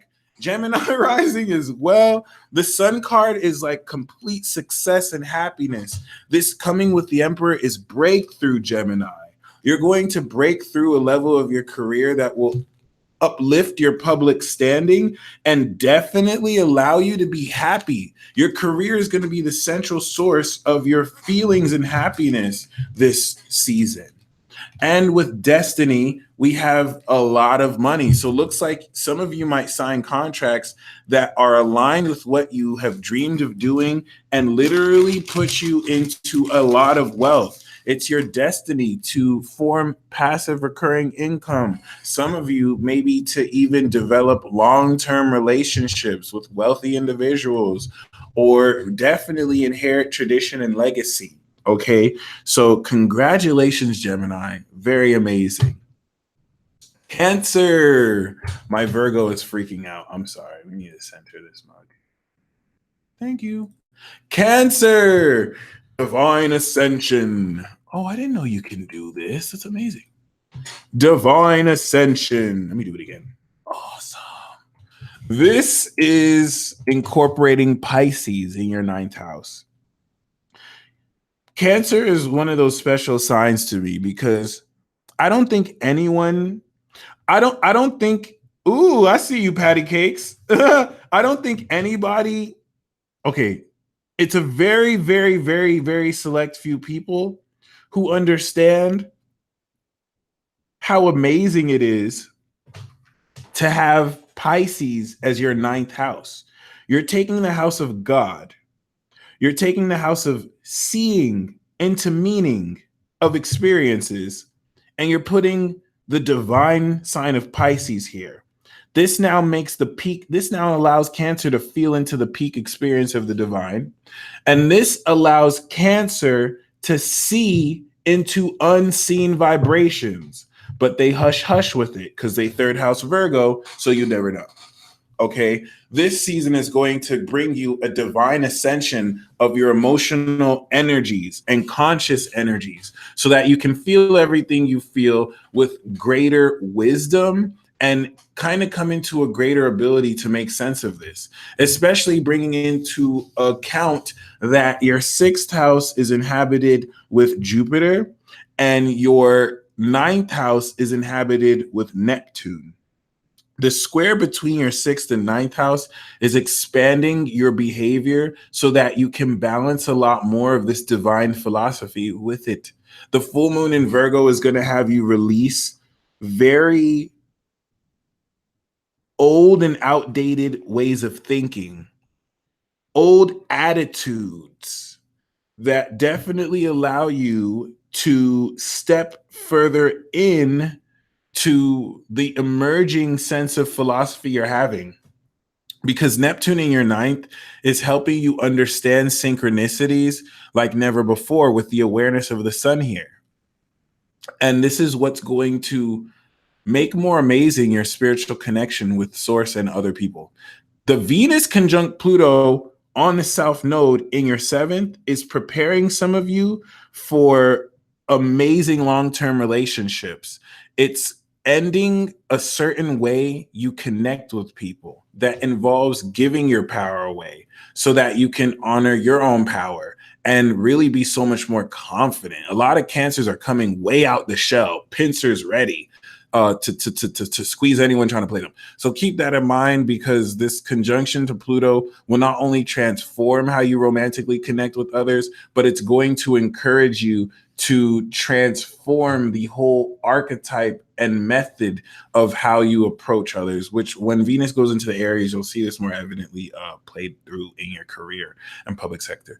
Mercury retrograding in your ninth house is going to have you reevaluate your philosophy on how you even perceive your reality. You're going to be playing with certain postulations and theories that this retrograde transit reveals are not theories. They're facts. You're going to be on the brink of a new way of perceiving and emotionally intelligently expressing yourself that other people won't even be hip to until like 2025, when Uranus is in Gemini. So really enjoy that for what it's worth. Even though it can make you feel more misunderstood, it's definitely going to encourage you to communicate this confusing sense of energy non-verbally in ways that people understand more what you're saying with you having to say less. And of course, with Uranus entering Taurus in your 11th house, this is going to really bring windfalls of income in some cases, like it will for Leo. And this is going to accentrify the nature of friends and the nature of your friendship, the nature of friends you come into and the nature of your current friendships. All right. When Uranus was going through my 11th as a Gemini, I was befriending social outcasts, people who are genius, people who are fucking crazy. And that was definitely meant to encourage me to express more of my eccentricities out in public. This is what's going to happen to you in a much more grounded way, where you're befriending genius, wealthy individuals as well who know their worth. Venus, that's in your 8th, squaring Mars, that's in your 11th, is going to have you directly confront trust issues that will supercharge the way that you can connect through emotional intelligence and reveal secrets about how other people think about you while taking action in and through these circle of friends so that you at least break through in the way you trust the right people with stuff close to you. Especially Mars, that is, transiting your 11th, it's going to have you work in teams with the right people. So Venus in the 8th could bring up trust issues when you notice facets of people that aren't trustworthy. Be willing to confront them instantly because it gets more messy if you let it linger on. We do have the 3 of Swords. So while the new moon in Pisces will allow you to see further beyond the veil than you've ever seen, this is definitely going to really demand sacrifices. This is a Saturn and Libra card. So some of you might go through heartbreak. Some of you may simulate some pain, but I see this more as a sacrifice. I see this more as separating yourself from influences that don't really allow you to see reality in the proper way, let's say. But with romance, we do have the Ace of Wands. So it's again sexual, okay? Probably by Pisces. But the Ace of Wands is definitely going to offer this season a brand new, exciting, take your clothes off and raw dog me harder than you've ever had passion, unless you're the one doing the raw dogging. So keep that in mind. There's a rawness that comes with the Ace of Wands that you have to say yes to instantly, because once the passion is gone, it's gone. And the Ace of Wands has the fastest passion that goes out. So you have to take it instantly. This applies to rising sign, sun sign, and moon sign, but it applies to wherever you have Cancer. Okay, so keep that in mind. For example, I'm not a Cancer sun. I'm a Cancer progressed sun, so this applies to me too. But Cancer is my 3rd house. So if I want to activate this Ace of Wands, then I just need to communicate with people, my expression and my passion, and it can spark new romance through the Cancer energy. Okay, Josh Castro, Ash Wednesday, or Raw Dog. Okay. Career, we have the 6 of Wands, which is dope because you could also see this as the 6 of Wands walking towards this Ace of Wands. The career for you is talking about you being admired, people really seeing you as a beacon of inspiration, and you stepping into promotions or very, very, very great and powerful advancements given what you do. This is amazing to have as a career card. You're definitely going to step into positions of leadership because of how you're able to sway people's public influence. But with destiny, you have to make sure you balance your mind and your heart. Don't allow emotions to take you over. You have to be willing to express yourself logically here. And your destiny might be to keep some things on the hush hush. The Two of Swords means you might be keeping something close to your heart that's very influenced by this three of Swords. So keep that in mind. Leo, we have divine transformation. The divine transformation that's inherent with this transit is going to inspire you like never before to come to terms with the fact that you have a very magical way of dealing with others. Their vulnerabilities that Neptune has brought into fruition that you can turn into strengths through the full exploration of these vulnerabilities. And the eighth house for you is exceptionally sexual. I think this is why Leos are just very sexually passionate beings. A lot of this has to do with their eighth house, where Pisces really incites a very profound level of magic, incorporating imagination into what you do and how you do it.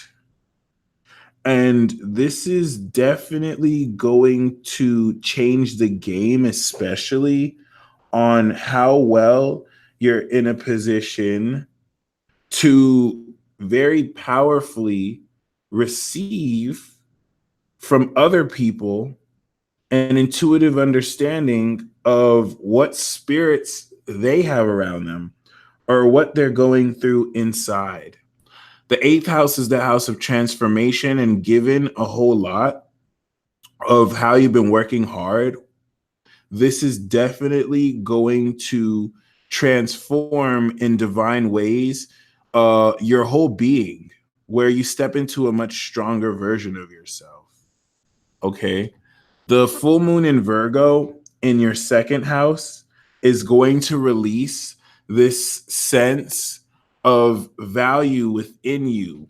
And as such, any insecurities that don't necessarily allow you realistically to deal with others with confidence, because you're going to realize the facts that you've produced amazing work.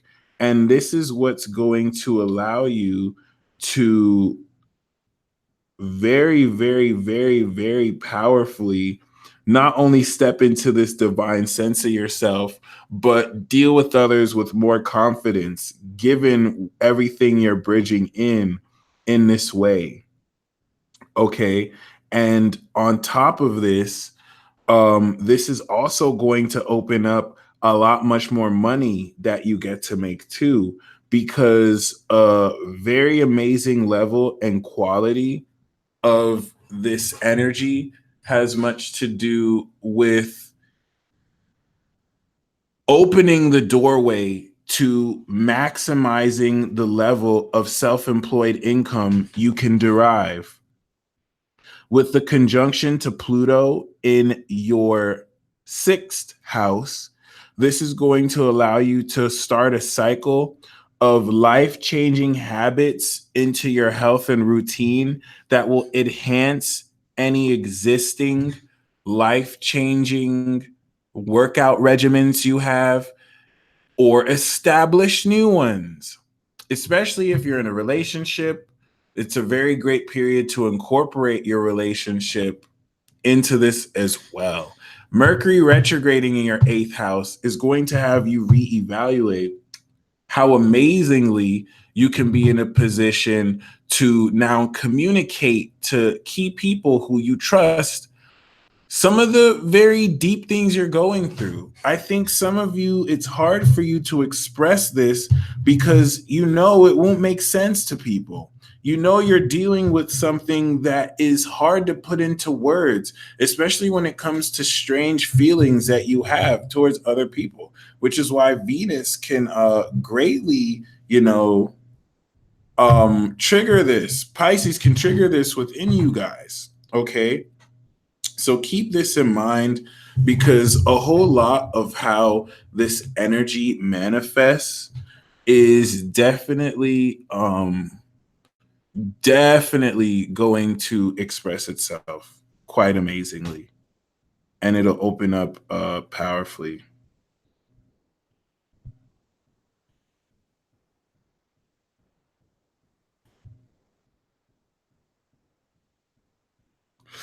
Other than that, this is definitely also going to encourage you to really be a lot more honest with how you express certain weaknesses you have, given once again a lot of your growth here. But what we really want to see is Uranus in Taurus, which is going to make very amazing and quite authentic the general level of your career path and how things are going to go even crazier. Okay. Especially when bringing into fruition unexpected windfalls of income, and also a very definite sense of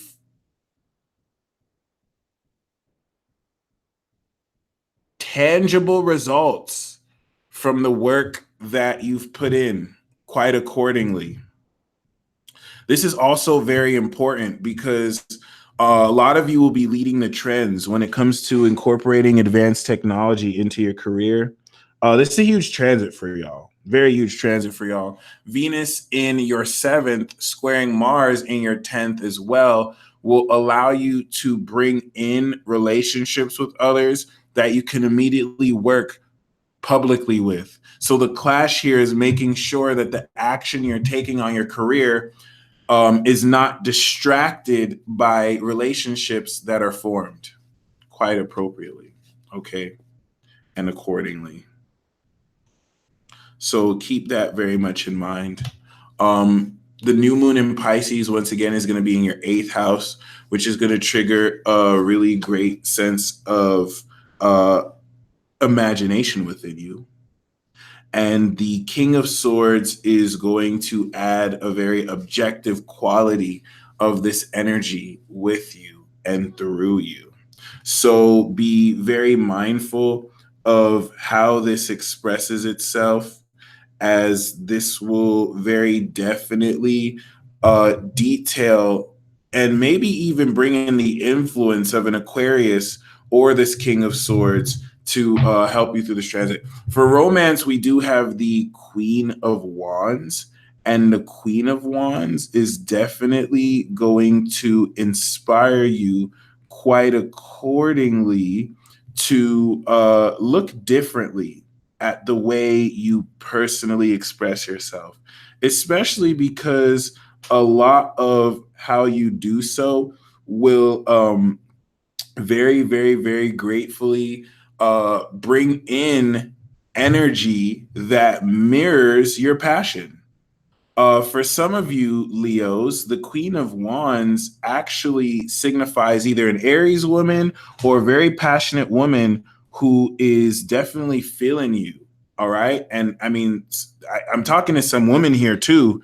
You might find a chick who goes both ways who's trying to pull you. But other than that, this is also going to take in this is also going to take into account a sense of passion and charisma on your part, where you step into this Leonine feminine grace that's definitely going to help you in a very amazing way step into more courage and confidence. Okay. In other words, this is really awesome. It's saying romance this season is going to be very passionate. For career, we have the Seven of Wands urging you to stand your ground. All right. There's victory here. The thing about Uranus in the 10th is it can make you quite a villain, Leo. The things that you're pioneering for the world are things that the world is probably not ready yet for. So don't compromise for anybody. Stand your ground, stand your ground, stand your ground. Okay. And the reason why this is important is because you're definitely going to inspire others who don't have the liberty to speak up, to see in silence what you're doing. Okay. And for destiny, we do have the Empress card. So you're definitely going to be in a position where you very, very, very magically step into abundance. A lot of you are going to tap into your goddess energy. This is really going to attract unconditional love for some of you and just a lot of money. All right. You're going to really feel into the abundance that's possible. Virgo, we have sacred partnerships being put into form through this transit. This is going to very realistically allow you to be in a position to really sacretize your connections with others. Neptune is in your seventh, showing you the shady side of everybody. And it's also allowing you to develop divine and sacred unions with people. You'll find that there's an intuitive and synchronistic flow to how you end relationships with certain people, put some on pause, go through challenges, and start new ones. And the new moon in Virgo is a new cycle of relationships that will very, very, very, very, very greatly add a sense of magic through other people. The full moon in your sign that we had starting this transit off is going to release an old way of looking at yourself so that you can hold space towards others in preparation for this new moon. Venus conjunct Pluto in your fifth house is what's transforming the sense of how you invest in your talents, invest in any self-employed income so that you can be more efficient and lay the cement down for deeper energies. I just saw an apparition, y'all. There's some ghosts trying to mess with me. Well, let me not say mess with me. I hope you know your place. Don't let me bring my sword. Anyway, the conjunction to Pluto, once again, your fifth, is also going to make more intense how courageously you bring your finesse and your sexuality. Because y'all don't know, Virgo is slick. Don't let the stereotypical essence of Virgo fool you. Virgo is not really some nerd who is too analytical to appreciate romance.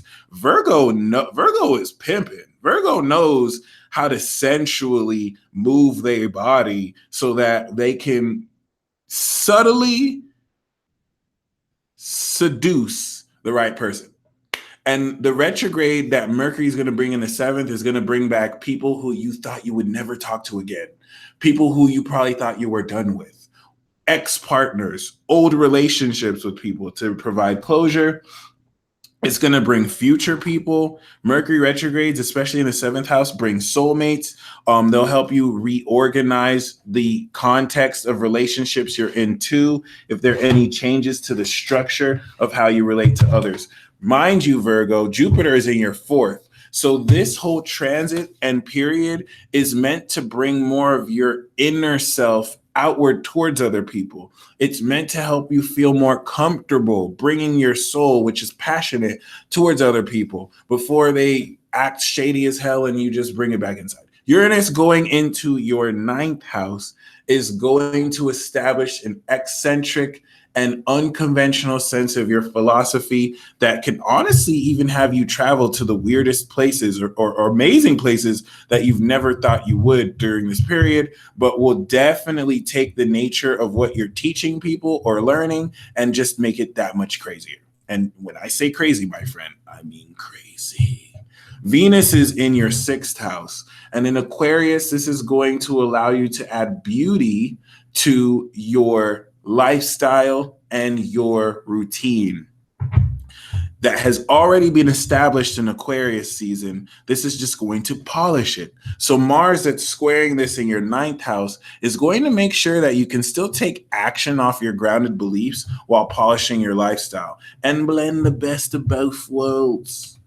The new moon in Pisces is going to bring new relationships for some of you. Some of you might go official with certain people. It's going to be hot. It's going to be passionate. All right. Explore it. It's something new. Especially if it's not even a relationship, it's new energy, especially in your seventh house, which is incorporating Neptune, changing the game on how you're able to utilize your magic ability within relationships.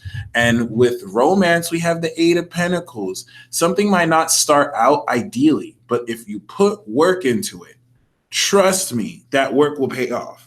The Eight of Pentacles is urging you to really stay consistent with your approach to romance. And some of you might meet someone in your place of work during this period, or it's really just urging you to be consistent and to work on your current relationship.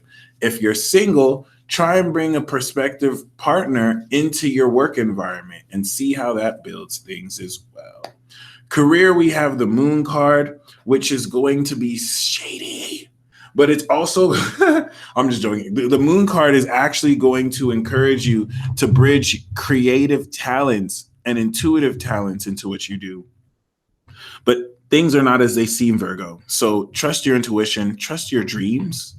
This is definitely going to push you to be a bit more unconventional in how you maneuver this, all right? As things will be revealed that maybe might not be as plain to others. For Destiny, we do have the Five of Pentacles. So you and Aquarius are going to have to really visit a sense of self-esteem that is lacking within you due to a lack of material resources, due to alienation from other people who are alienating you because of your beliefs, okay, which will happen with Uranus and Taurus. This is just meant to show you who you can really rely on in times of need. So don't take this personal. This is totally temporary. Okay. Libra, magic, lifestyle, initiation. Okay. This is definitely going to encourage you and push you to very magically incorporate your imagination with your lifestyle, as well as also change your life by tapping more into your imaginative creativity.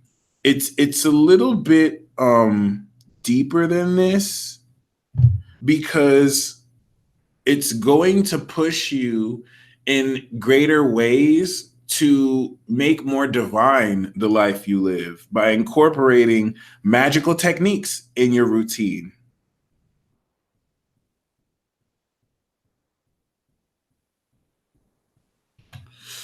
Other than that,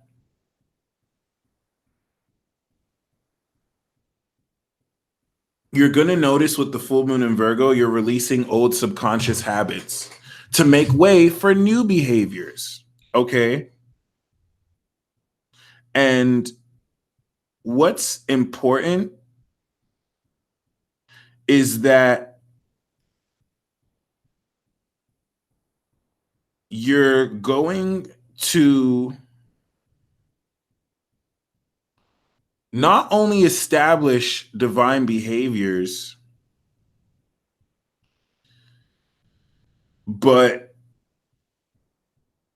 it's also going to allow you to magically analyze the behavior of other people. Please keep in mind, the whole purpose of this initiation is to incorporate a way much more divine level of how you commit to certain changes in your routine with the divine essence of magic that incorporates how you bridge this overactive imagination in the work you do. The conjunction to Venus that was had in your fourth house really deaded some private issues and probably put into the end some energy that you had to deal with within, especially so that you don't have to anymore. Okay. And when bringing into account this sense of energy that highly influences your private life, now that it's in Aquarius in your fifth, squaring Mars in your eighth, this is allowing you to develop your creativity, bridging in this work of vulnerability that Mars is affecting in your eighth, so that you can create at a more talented level under the context of you digging deeper within yourself, physically and sensually.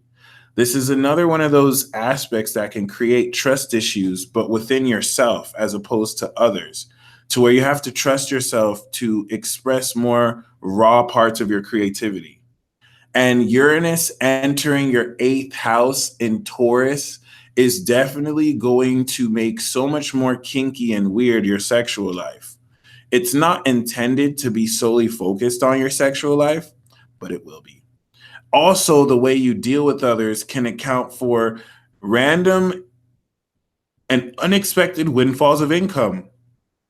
This is the perfect time for some of you to really push yourself to step into self-employment. And if you already have racks, money, oh my God, it's going to be so amazing. Your Mercury retrograding, however, in your sixth is going to have you reevaluate the changes in your lifestyle that you've done so you can transition accordingly. The new moon that we have in Pisces, once again, is establishing new routines. So if you have changes in your workouts or your lifestyle, commit to it over the next 2 weeks. The Queen of Pentacles represents a grounded influence who can help organize your lifestyle. It could be a friend, but it's also talking about the luxury and money that you're going to step into through this transit. Romance, we have the Eight of Pentacles. So similar to Virgo, you have to work hard for it. Some of you, I think, see, Virgo has to work hard on their romance. For you, Libra, I think you're going to come into romance through work. Through the work you do, you might meet someone if you're single.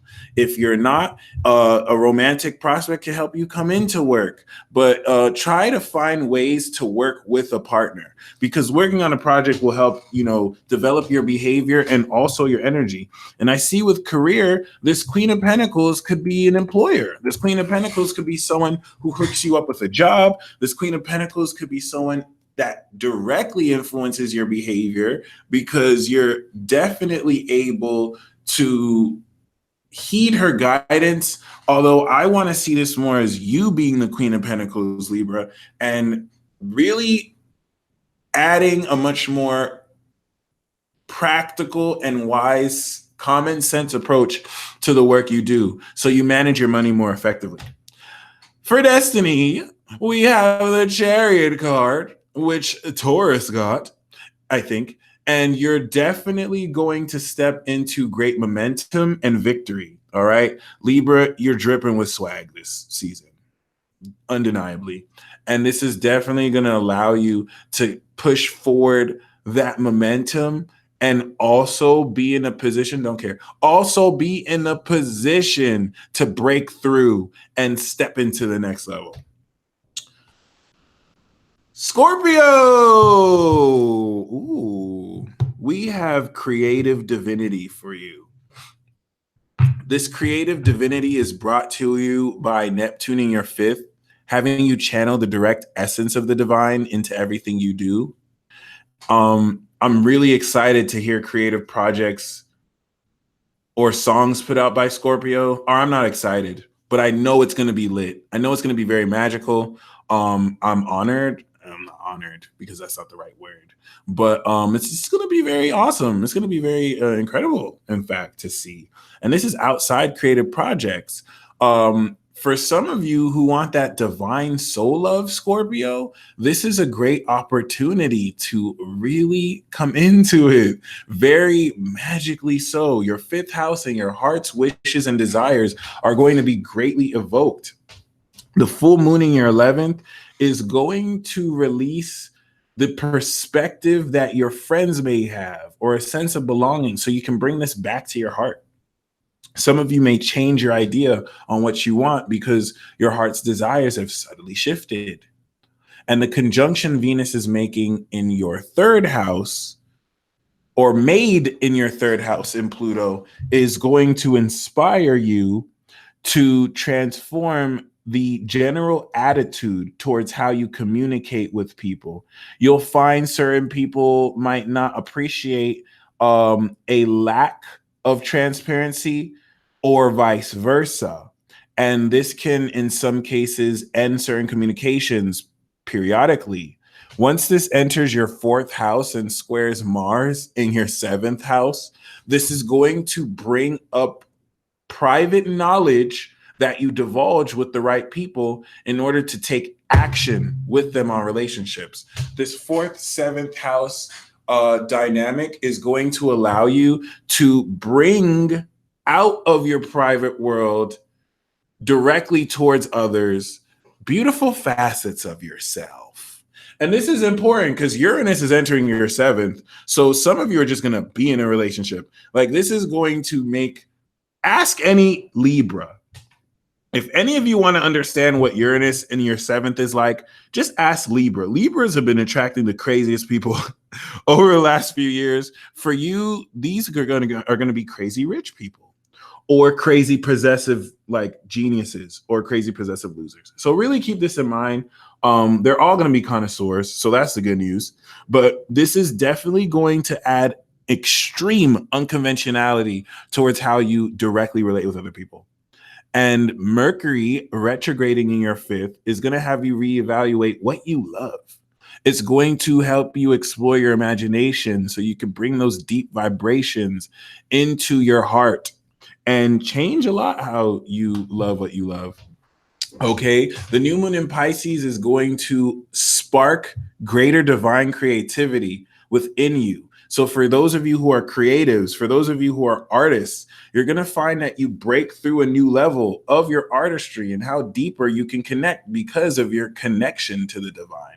And the Chariot is saying everything's going to be fine. Victory, victory, victory. If there's any W you're wanting to take, if you're in a competitive situation, you're going to win.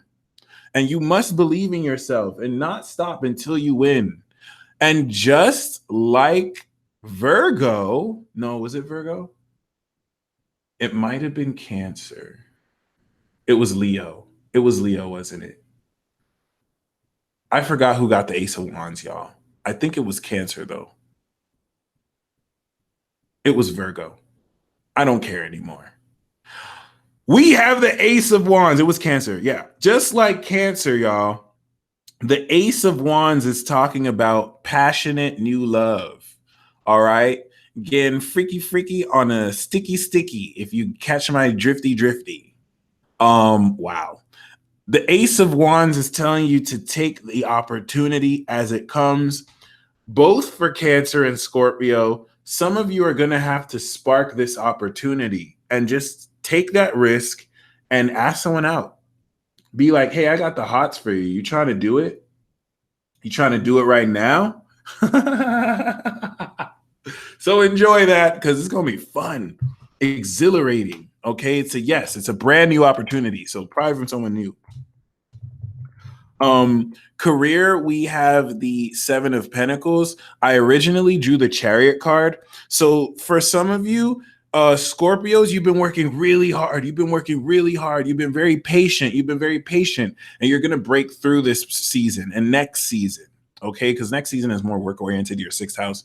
This is telling you to have patience. It's the victory you gain after being patient, though. So this is really going to have you assess recent victories and reinvest accordingly. Okay, especially with destiny, we come back to the new moon card. You're destined to be successful. You're destined to be victorious. You're destined to really step into this powerful sense of yourself. And this is really going to add so much more confidence to you because you're putting it down, okay? Sagittarius, augmented magical reality, okay? This is definitely going to allow you to explore at a greater level what incorporates the magical world that exists within you, augmented in your real life. And when I say Sagittarius has that Narnia life, Sagittarius has that Narnia life. There are things that Sagittarius sees into the meaning to that they have to keep completely private because it's divine, it's sacred to them, especially when it comes to their personal private life.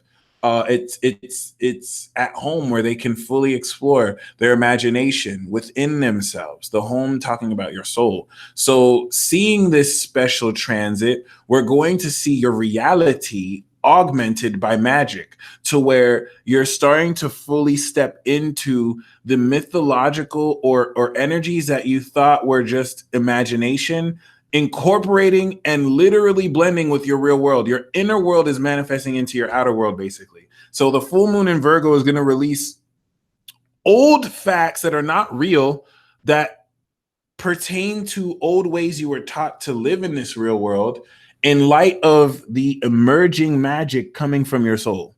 Because Jupiter is in your sign, squaring this is expanding your awareness of yourself so you can realize, holy crap, I'm super magical, more than I ever thought. Venus, that was conjunct Pluto in your second, has opened the doorway for you to become a billionaire, Sagittarius. This is amazing. This is literally allowing you to, in extreme ways, run that cash and get that bag. And it's incredible. Because the way that this is going to influence your self-esteem is going to directly confront insecurities so that you just smash through them. And this is going to make you so much more alluring, especially for those of you who are seeing this transformation in your body. Mercury retrograding in your fourth house is going to reevaluate the inner monologue or dialogue that you have in your head, so that you replace them with calm divine words instead. This is also going to open up mediumship for you. And whereas before you can kind of put pause on spirits that wanted to talk to you, that were attached to other people, you're not going to be able to anymore because Uranus is in Taurus, entering your sixth house, allowing you to now efficiently set and forget income streams. Uranus in the sixth is going to pimp your lifestyle. It's going to take the hard work you've already put in motion, and then Uranus is an electric generator to just keep it moving. So this is another thing that's going to allow all you fire signs, especially you, Sag, to step into this like unconventional sense of luxury that's almost unfair. Okay. If we're talking about in a competitive sense, because there's no way people can compete with you with this. You have such an advantage, but it's also going to make unconventional the way you set apart your routine and your lifestyle. And with Venus in your third house now, that is polishing your communication and polishing your attitude with how you network, squaring Mars in your sixth, it will actually allow you to integrate your behavior with your attitude so that you're bridging your mind and your body in ways that allow you to communicate to some people about how their habits are changing or about how your behavior is affecting greater growth. Now, the new moon in your fourth house is going to be a game changer because this is going to allow you so much more comfort in how you feel that a lot of long-standing delusions you might have felt about yourself, you'll realize they're not delusional. They're just high magic. And high magic at this level is not meant to fit in the box of how we perceive reality. And let me explain. How we perceive reality is different than what's real. Reality is inherently magical. But how we perceive reality is limited based on our own perception. And so there's certain things that you were told from others weren't real. And you're going to realize, oh, they were just not as magical as you. So that's why they thought it wasn't real. And this is where the death card comes in, especially with your connection to family. Some of you might create a new family. Some of you might actually transform or end relationships or end and transform the relationship you have with your soul. For romance, we do have the 9 of Wands, and this is urging many of you to stay perseverant because there is this very subtle sense of defensiveness that you might have when approaching certain people romantically or when dealing with certain people, you might find yourself a little bit suspicious. This is not talking about infidelity as much as this is talking about dealing with extra stress in relationships. Okay. You're going to find yourself very protective over your relationships or over your heart. So don't assume things are going to go bad just because they did before, because you can close yourself off from new opportunity. And with career, we do have the Queen of Cups. So you're very in your feelings, and this is why you're protecting it romantically. But for career, you are going to be incorporating a highly divine, magical sense of your intuition and magic into what you do, which is definitely going to be highly rewarding. This is also going to help you make the most of any relevant psychic abilities that you have and hobbies that you can monetize.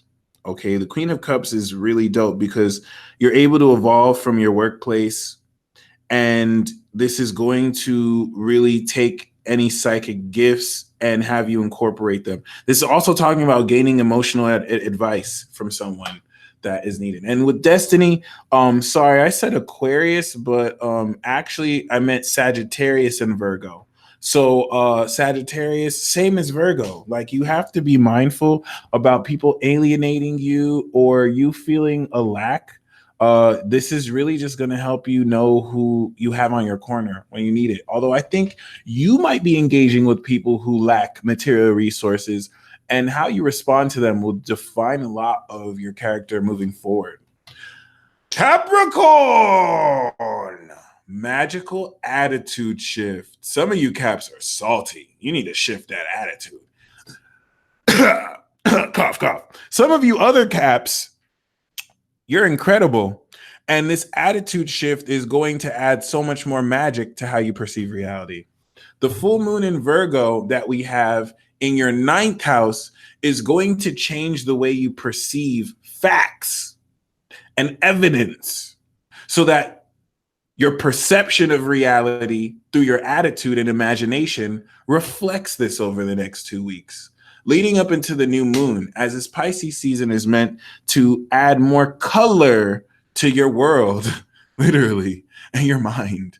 The conjunction to Venus in your sign has allowed you to redefine your beauty at the deepest depths of your core.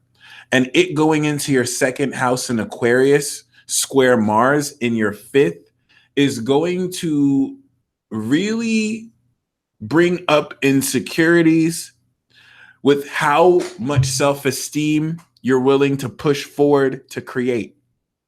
The more self-esteem that Venus brings in your 2nd house, the more creative you'll act with Mars in your 5th. The less confident you feel, the less you will. But one thing's for sure, money, money, money, money. Hold up. Money. Are you kidding me? Venus in your 2nd house is going to give you so many opportunities to manifest through your network. So if there's anything that you can make money with, go to your friends, go to people you know, and they can help you monetize that. And Uranus is entering your 5th. So your level of creativity, this is going to skyrocket. It's going to add genius elements into it. Great for self-employed income, great for unconventional creativity in projects, great for unexpected romance. And Mercury, that's retrograding in your 3rd house, is going to reevaluate all these magical ideas that you for some reason thought were just like trite imaginations that don't fit into your reality. And you're going to realize, wow, you're so genius. Wow, you're so amazing in the way that you can unconventionally bring from outside the box facets of your imagination to communicate with others. It's also going to make communication so strange because you're going to notice certain people repeat core themes. There's going to be ideas that come back from the past that apply now. So keep that in mind as well. Some of y'all getting pregnant this new moon. Be careful. But with the new moon in Pisces, this is definitely going to denote an amazing sense of abundance. This new moon in your third is a new cycle of skill sets that you'll be able to express, whether drawing, intuitive gifts, psychic ability, claircognizance, clairvoyance. And with the Empress card here, this is going to bring a great cycle of abundance and unconditional love. And this with romance, you got the same as Cancer and Cancer and Libra, I believe. Scorpio, Cancer and Scorpio. Brand new romantic opportunities. Someone who's feeling you quite amazingly and allowing you a very amazing ability to take advantage of something new. If you like someone, Capricorn, make that move. Make that move. Make that move. This is more sexual than romantic, though. So get freaky. And for career, we do have the Seven of Pentacles. So it's saying you're going to experience long-term growth. This is not money up front. This is long-term gradual growth. Make sure you're saving the income you come in and reinvest it and allow your money to grow slowly. Destiny, we do have the Page of Pentacles. So this is saying that you want to be mindful of new routines you're implementing, studying, especially health regimens.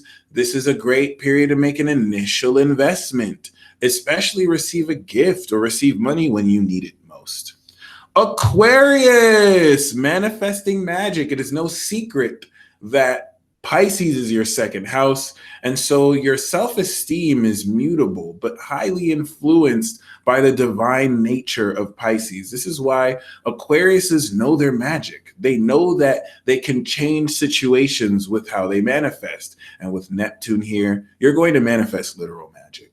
Now, the full moon in your 8th house that we had is going to help you release trust issues so that you can tap more into the sense of self-worth that you have, in which case might be more unseen in certain elements. Can you see the value of knowledge physically? No. And so this is what's going to help you transform the way you own up to it. And the conjunction that we had with Venus in your 12th house has helped to end certain unconscious bad habits and self-sabotage that goes into you connecting romantically with others, especially with greater confidence. Jupiter, that's in your 11th, is bringing slight issues of value, not trust issues, but value issues that's squaring this Neptune in your 2nd to make sure you don't let other people define your value, and if they do, in ways that it aligns with you, especially with the retrograde motion of Mercury in your 2nd house that's going to rearrange the way you manifest value and money, reevaluate your mind and how you manifest magic, because some of you will literally just make a $5 bill appear in your hand. And now Mercury is like, whoa, I don't even need a job anymore. I can just manifest magically. So now I have to reevaluate how I produce. And Uranus is going to enter your 4th house, and it's going to take the insane amount of cosmic energy that was granted to you in the late 90s and finally ground this physically. You have no idea how many Aquariuses have been sitting on ideas that it just wasn't time to enact. Now it's time. This is where we're going to see really the age of Aquarius start to come into form like never before. Venus in your sign, whereas Mars is going to make Taurus sexy, Venus is going to make y'all beautiful. Venus is going to make y'all sexy too. You're just going to have a certain charm about you, Aquarius, and you want to exploit the living daylights out of this and network with people, allow people to be attracted to you. Square Mars, though, so you're going to be moving privately, and you just have to make sure you can balance both polarities. It's not a polarity, but both areas of your private life and you personally.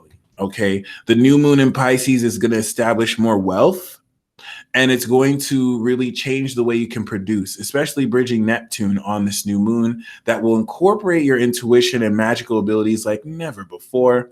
Allow the Temperance card to help put your life in moderation and bridge in themes that you're not necessarily used to as you bring your life with greater management into greater order. For romance, we have the Page of Pentacles. So this is definitely talking about making sure you're able to utilize a grounded, practical approach in your romantic connections to others. But you also want to make sure that someone isn't liking you solely for your looks. Maybe you are into someone just because of how they look. Make sure there's more grounded effort in how you can practically approach this relationship, because beauty does fade. Inner beauty lasts forever. Career, we do have the Knight of Pentacles. So you're going to find that there is a great stabilization of your coins that will greater utilize more effectiveness in the consistency of your approach. This is super badass. And you might even be able to rely on a friend to help you with some of the more busy aspects of your career. For destiny, okay, we did get this for you too, Aquarius.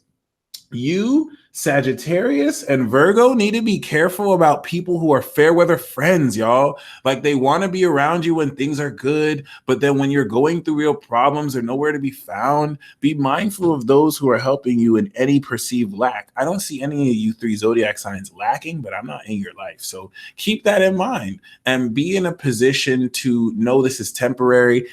This is a card of financial poverty, but I don't sense that for any of you. I think this is more so just a feeling of alienation or a feeling of lack. Okay. And finally,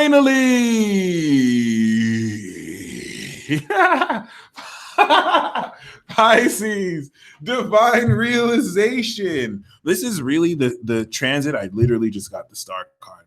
This is literally the transit where you realize, oh my God. Pun intended. I am a divine being. Wow. I can phase in and out of reality. What humans call escaping is really just me returning back to my original dimension. I can hear people's thoughts more than ever, and I finally understand what it means to be an ascended master. Wow. This is important because you have always known yourself to be a divine being. It's not like you're realizing this for the first time, but there's a special energy to this that will make more focused and concrete this magical awareness. Pisces gives you the awareness to feel everything happening at once and incorporate this into your life, bridging in the spirit into the real, even though spirit is real, hence the duality. And the full moon in Virgo is going to have you draw on this magic from others, changing the way you hold space for others so you can be more full within yourself. Venus, that was conjunct Pluto in your 11th, is going to change the way you give and receive in your community. It's going to make way for you to slowly but surely bridging your talents with relevant groups and maybe even change some social circles. And Venus, that will enter your 12th, which is it is there now, squaring Mars in your 3rd, is going to alter how you communicate at a body language level and just in general based on the values that constitute your attitude and how you're definitely going to be rendezvousing romantically with some people in private. Okay, so keep that in mind. You want to be mindful of any unconscious habits that Venus reveals as well. Uranus will enter Taurus in your 3rd, and this is going to make you a super genius. This is going to enhance in a genius way flights, the nature of your skill set, and it's going to enhance your attitude so that you filter and process experiences that much quicker. And Mercury retrograding in your sign, beloved, is going to make you realize that the way you perceive yourself is so much more different than it used to be because you're realizing yourself as a more magical being, especially bridging in this new moon with Neptune. It's fully tapping into the divine sense of yourself and committing to being a more magical individual. The Eight of Pentacles is going to allow you to come into meaningful work, employment. You're going to be working hard on yourself. And with romance, we have the Star. So your dreams can come true. This is you having to had kiss a few frogs before you finally meet Prince Charming. And you might even get with someone quite influential. But this is definitely going to encompass a very, very dream come true sense of you finally manifesting a lot of what you've been holding out for. When it comes to romance, some of you might have your hope restored. Maybe you don't meet the one, but you believe in love again, and that's always beautiful. Career, we do have the 10 of Wands, so maybe you won't notice the romance because you're so busy with career. Don't take on too much that you can handle. Some of you might pick up more projects than you can handle, and it will just kind of bear on you. So be mindful of that. If you don't procrastinate and you get all it done, you'll step into amazing success. Because Jupiter is in your 10th, and it's expanding your professional public self, but you have to make sure you stay true to you. For destiny, you're going to step into the most powerful sense of yourself with the world in your hands than you ever have. And this is going to have you really ask yourself, what original plans do you want to manifest in the world? Now that you have so much more clout and ability to step into success, what are you going to do with it? So this is where we end the webinar. Woo! God damn. What a webinar, guys. What a webinar. Thank you once again so much for tuning in. Normally I would open this phase for questions and answers, but we're going to end this here. This is very important once again, because a whole lot of how many of you not only perceive this energy, but also really step into this season will very profoundly highlight how you're going to embrace your magic. And that is the full lesson of this energy for you guys. Embracing your magic like never before, and owning up to the parts of you that you might have never been able to understand. Okay, so keep that in mind. For those of you who pledge, when I do the Aries season, that it will be Patreon exclusive. This is where I open up for questions and answers. If you guys have any questions, I can answer as many of them as I have time to do. Thank you guys so much. Please comment down below any testimonials you have, how much this has helped you. You're welcome to watch this over and over. Wish me a safe flight as I go. Please send me your love and protection in case any dark forces try to play with your boy. And you stay blessed as always, folks.